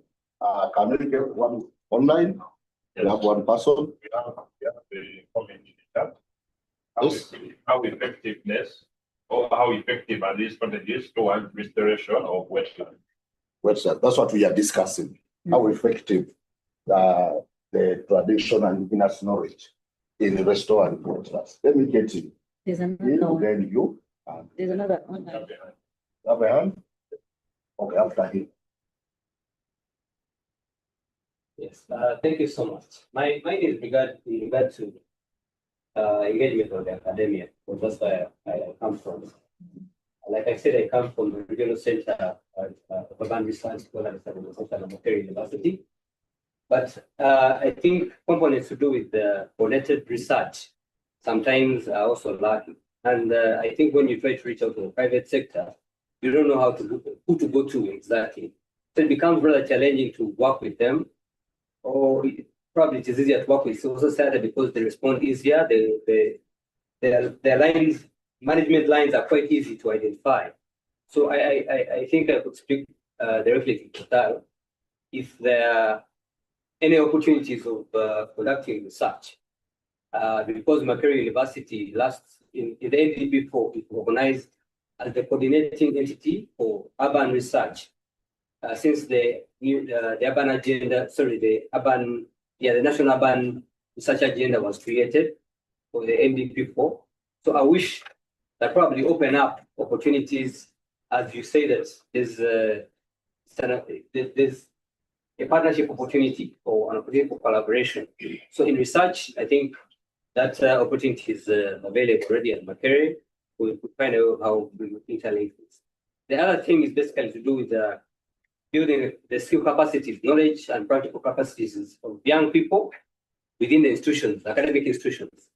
Because we know that we educate them, give them a lot of knowledge skills, but they're not able to practice. Because they probably at one point they're lacking somewhere, even if you send them for internships or industrial training and all that. We may need to collaborate further to give opportunity in terms of practice and learning more, a little bit more. Thank you. No one online? Yes.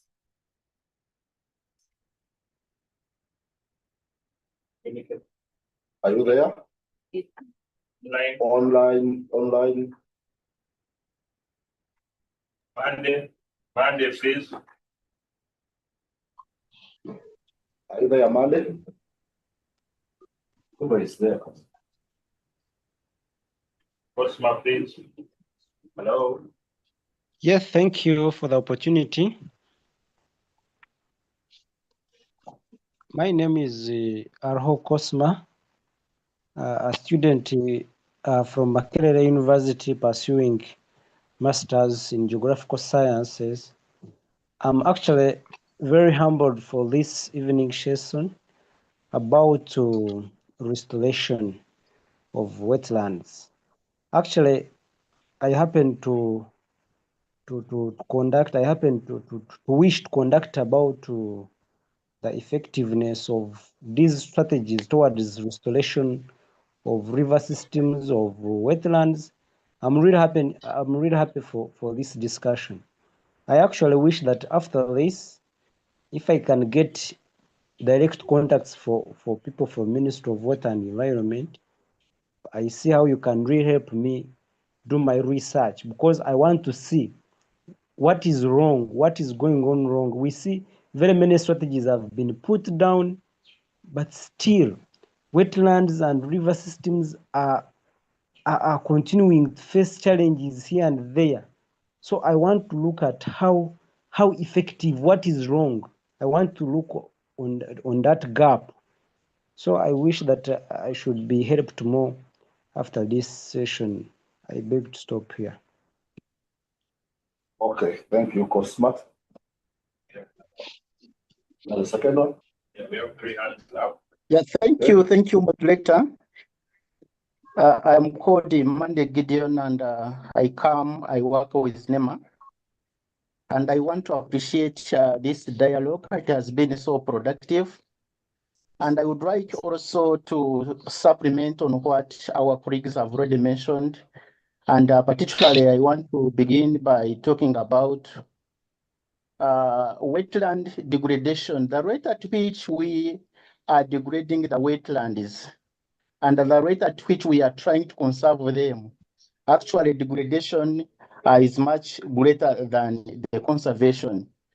For instance, when we look at the pollution that we are making, when we look at the agriculture that is taking place in the wetlands, we have mining, we have wastewater discharge into the wetlands.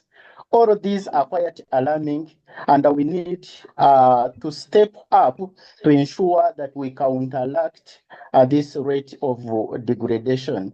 That's point number one. Then point number two, as one of the members has suggested, we have to use a holistic approach to ensure that all the stakeholders are brought on board. For instance, very pleased that we had Total Energies, because when you look at, for example, petrol stations that are operating across the country without oil interceptors, you see it is also contributing a lot to pollution of the wetlands. So we need to bring on board all the stakeholders, those who are responsible for degradation and those whom we think are very essential, especially in conservation. In our districts, for instance, in Kisoro, we have one of the groups of people who are called the indigenous people. That's the pygmies. They are believed to be the custodians of the wetlands and the forests. And they do a lot of degradation because they are believed to be the major users of these wetlands and forests. And most of the conservation efforts have left these people not being considered. So it would be one of my humble requests that we also bring them on board in this in the conservation efforts, especially when we are looking at the livelihood for the people. We could also consider them because they entirely get almost everything from wetlands and also the forests. Then lastly, there was a concern about one of the colleagues who raised the role call NEMA not doing much in conserving the wetlands. And I wanted really to bring the point on board that we should appreciate the role that NEMA has played in conserving our environment, our wetlands inclusive. And I think we have even seen the official from Uganda Kingdom giving a testimony that NEMA has been really trying to do much in regard to wetland conservation. We are doing much and we are committed to doing much, but you have to consider that wetland conservation should be a role of everyone, not necessarily NEMA or the wetlands department alone. It should be a role of every Ugandan. And we have, of course, limited manpower. We have few regional offices across the country, and you have also to look at the manpower needs if we are to address this issue fully. So my colleague, be positive. NEMA, we are doing a lot, and we promise to continue doing a lot, but we also need your support to ensure that we maximize this achievement.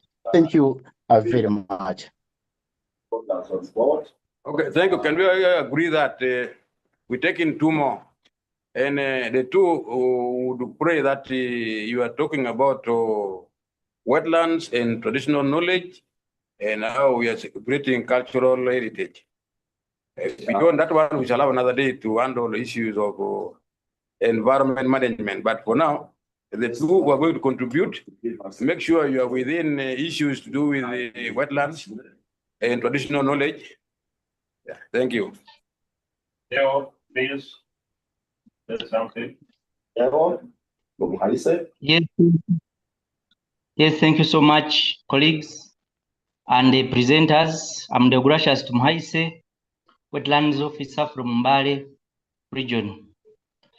For me, mine goes to the media. I think as we are celebrating this important day, we need to know what moves the needle. Now, like for the politicians, I have heard Ms.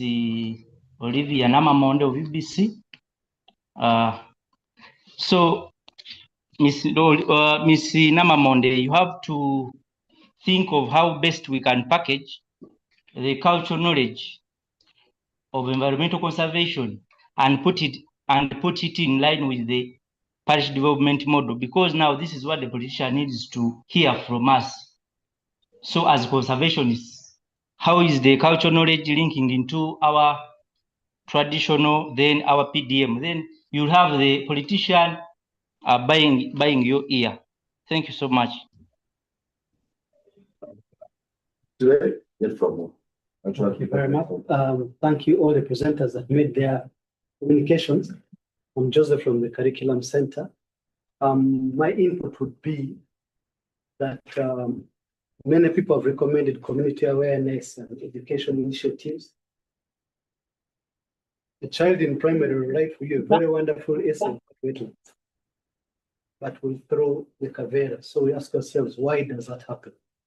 And I think one of the possible solutions is integrating what we presented today, indigenous knowledge. That is the element that is missing in our education systems, but also many presentations have mentioned values. We can know all these beautiful things, but if you don't value what you're looking out for, it shouldn't work. So everyone who's advocating for awareness and education, even us at the center, we're trying to emphasize that in the awareness campaigns, combine value education, value-based education is something that we don't think about a lot. But if you analyze why these people, the cultures are able to do what they do, is because they have values behind that. And I think if we adopt value-based education, it would help us to change our attitudes towards our natural systems. Thank you. Thank you. Thank you, all participants. We are coming to an end. But before I go back to the chairperson, we need to agree on the following. One is that wetlands in Uganda provide a number of services. Those are ecological and the productive ones.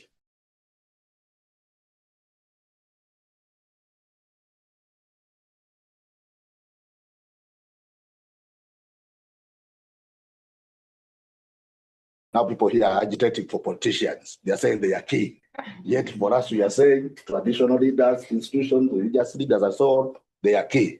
So we need to agree on that. They have a number of stakeholders. One resource, so many interests.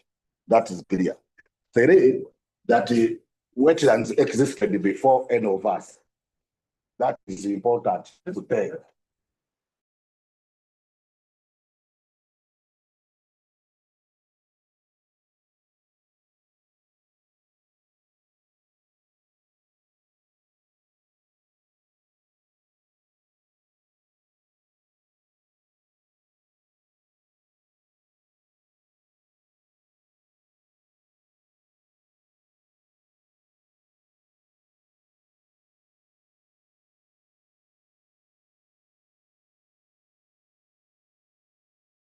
The indigenous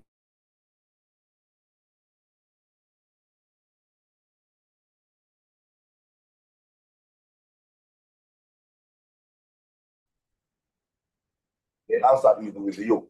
But I will tell you that wetland management is a new science. It is almost 40 years. Yesterday, but one, it clocked 40 years. So before this government, we didn't have a lot of intervention in wetland management, because we shall tell you that 1970s and the Amin regime, people encouraged wetland reclamation, getting land, free land from wetlands. It's until 1986, 88 that we started discouraging wetland reclamation and then encouraged people to protect wetlands. Through a small group, now we are here as a department, as a ministry. So we are 40 years managing wetlands. Are we moving towards the real? Yes. Well, between these 40 years, we have been able to put a number of legal regimes. And you'll be able to see that all the regimes, the Constitution, the Land Act, the National Environment Act, the Tree Planting Act, the Act, and all other authorities we are using, they based on two areas, two issues. One is ownership. Who owns these wetlands? Then the second one is on access. So people looked at who to own, the way the West were told us here, that people used to own Bivanja and so on, and then they had a lot of it. Then who owns? Then you say government on that public doctrine that we own on behalf of what? On behalf of the people. But whose government? We have talked about those different steps. Buganda government, the Kawaka government, all those governments, we own it on behalf. Then we are saying that in these legal regimes, we are talking about the constitution and so on. It's about access. Access is around for community to come and harvest resources and be able to do so. So the Constitution, the National Environment Act, and the regulations that are coming, especially the one of 2000, they are permitting some activities. And when you look at those activities, they are all tradition, what we call regulated activities. Tradition, harvesting of fish, harvesting of papyrus, harvesting of clay, collection of water, and so on. Tradition, meaning the traditional practices were able to protect wetlands and conserve them. Now, the question is, in this changing environment, can still our cultural beliefs, the cultural values, and so on, and with the investment and the community actions, are we able to have this? The question, the answer is yes. We are able to move, and that's why we are talking about the wise use. Wise use framework to socially accept that activity. And that's what NEMA is using. If you come up with a project and the community, the adjacent community, they are not in conquer with it, then that is a bad project. Then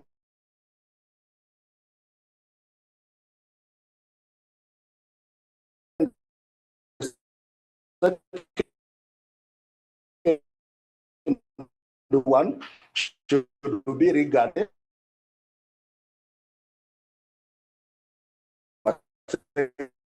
we are going to get to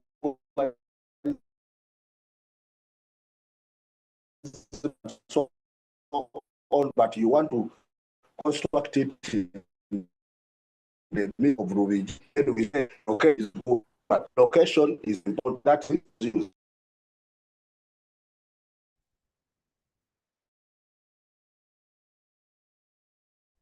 work. So we are saying that those beliefs can still work as long as we consider the wise use principle and we are able to move as a team. Then the last one is that are we watching as this degradation is going on? No. I've told you the trend. By 2008, we had lost wetlands from 15% of the Uganda coverage, which is here, to 8.9 intact one. Then after the efforts of restoration, you are going to about what Totaro is talking about, other issues, restoring and so on, we managed to push this up to 9.3 intact. Currently, we are moving to 13 point something, that is wetlands coverage, but 9.3 intact. We are aware that we are losing wetlands by 2%. That is degradation. The rate is at 2%. But the rate of restoration is at 1%. Meaning the rate of degradation is higher than the one of what? Restoration. So where do we need manpower and restoration?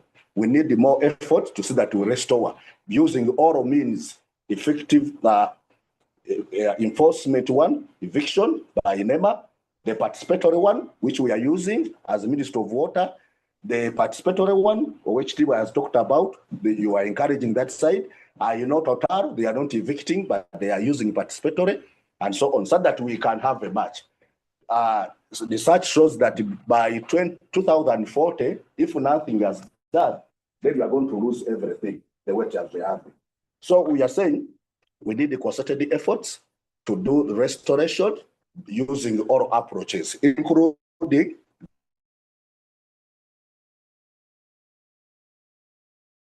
this traditional approach of the values of and shared will, wise use principle. Let me stop there. Then I hand you over to the chairperson to give us the call to action.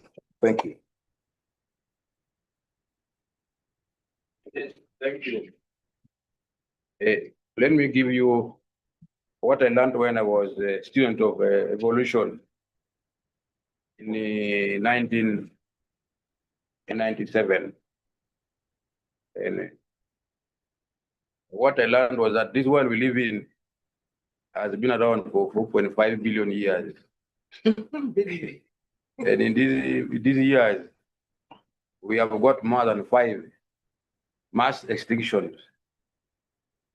And the last one happened 250 million years ago. And they blame human beings for being the cause. You can go and read about the Triassic and Jurassic extinction. So a human being is not the first time we are messing with the world and calling for our own destruction. Population will continue to grow as it grew at that time. I believe they didn't listen the way we are not listening. They were questioning the way we are questioning today. But it wasn't good at the end. You can go and read in the evolutionary time scale what happened 250 million years ago during what we call the Triassic and the Jurassic period.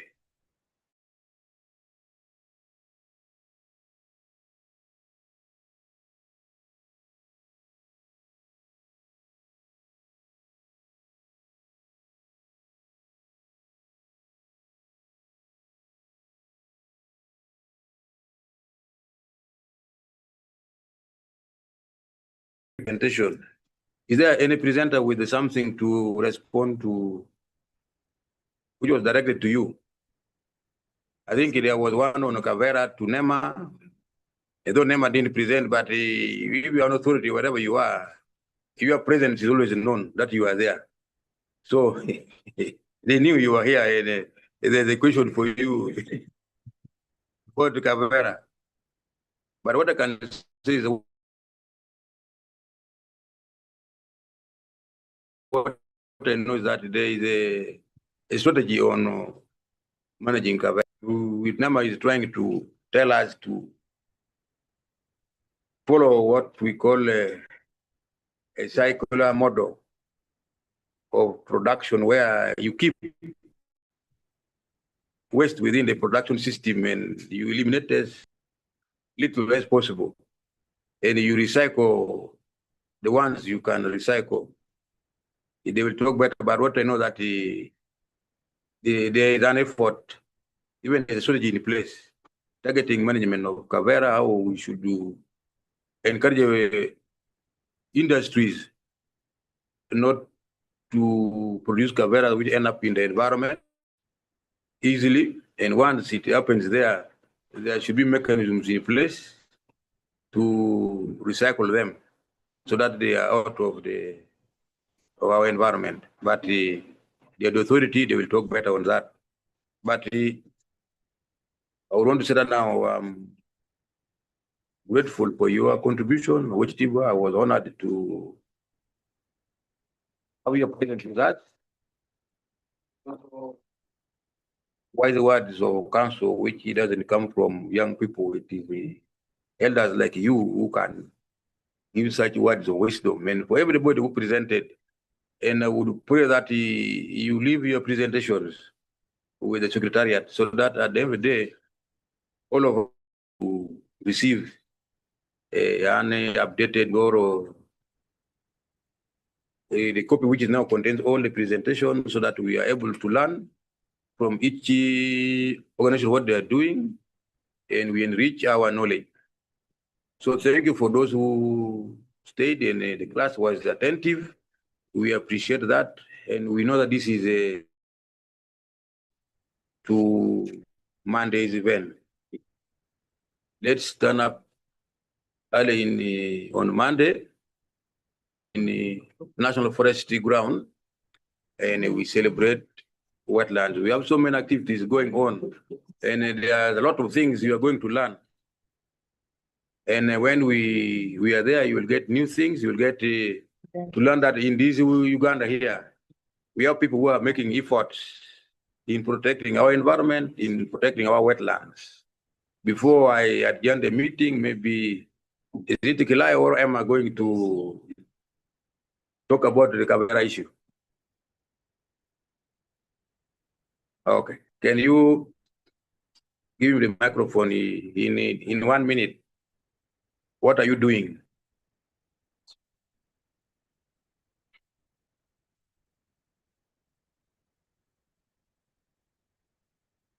Thank you so much. The issue of Cavera has always been asked several times in different engagements. But of course, as already the commissioner said, one, we have strategy in place. It's called the National Strategy for Promoting Plastic Circularity. It is between the period 2023 to 2028. And that strategy has key pillars. The key pillars are geared towards management of the Cavera. They include one, reuse, that is promote the reusable products, shift from the throwaway culture. In actual sense, they're encouraging us, say for example, we need to get to, say for example, if we are going to the markets, we need to have our own, say for example, we have shopping bags that you can't use more than one time. In actual sense, we're being discouraged from single-use plastics. You go and buy using a Cavera. Tomorrow in the afternoon, you're going again buy using a Cavera. And I think that's what the policy itself is discouraging. Then issues of recycle, strengthening recycling market to make it more profitable and scalable, and then reorienting. And diversifying, that is encouraging sustainable alternatives to plastic that reduce environment impact. I had in the car, I have a bag that I always use. I move with it every day. And this bag, if for example, I'm going to do the shopping, I'm not going to pick any Kavera, just go to the supermarket or any other shop, put my groceries in it. And if we all adopt that kind of thinking, then we should be in position to reduce the amount of Kavera. Of course, in most cases, people begin asking that, why don't you ban the Kavera from the source? How about if we say, why don't we begin cutting from the demand side? If, for example, there's no demand, I'm not going to use the Kavera to purchase the products. Don't you think if all of us started having that kind of initiatives, would be indirectly using what they call consumer sovereignty to cut off the supply of the Kavera? I know, of course, government procedures and policies, sometimes they take time, especially if we are talking about change, say in the act itself, to ensure that we have total ban. Sometimes these procedures and processes take long, but meanwhile, we encourage behavioral change, and then from there, if we all take collective responsibility, then we can manage the Kavera. But also, as individuals, what have we done at your own level, beginning from the home level and move to now the other institutional level? What have you done? Have we taught our children how to, have we taught our children segregation at the source? Those are issues that we need to take up as a country, and when we do that, we should be able to manage the Kavera. Thank you. Okay, thank you. You reminded me of when I was in A level. One day, somebody from health was teaching us about behavioral change, about AIDS. Then one student asked him, why did God create women? If he did want AIDS to be there, let him stop the problem at source. So, it's what they're saying about the Kavera. So that there would be no problem if he got that stop creating. But the lesson was about behavioral change. And now, what we're remaining with now are two things only. I mean, three. One, ensure that you are registered in the attendance register with your email, which can easily be read, and your telephone contact. Because if you are to share the documents with you, we need your email and telephone contact. That's number one. Then two, we have evening tea, which is for all of us. And then I was told we need to take a group photograph. Who is taking it? We can do it here. Yes. Okay, we can have a group photograph as we then come and have tea. And then we depart at leisure. Thank you.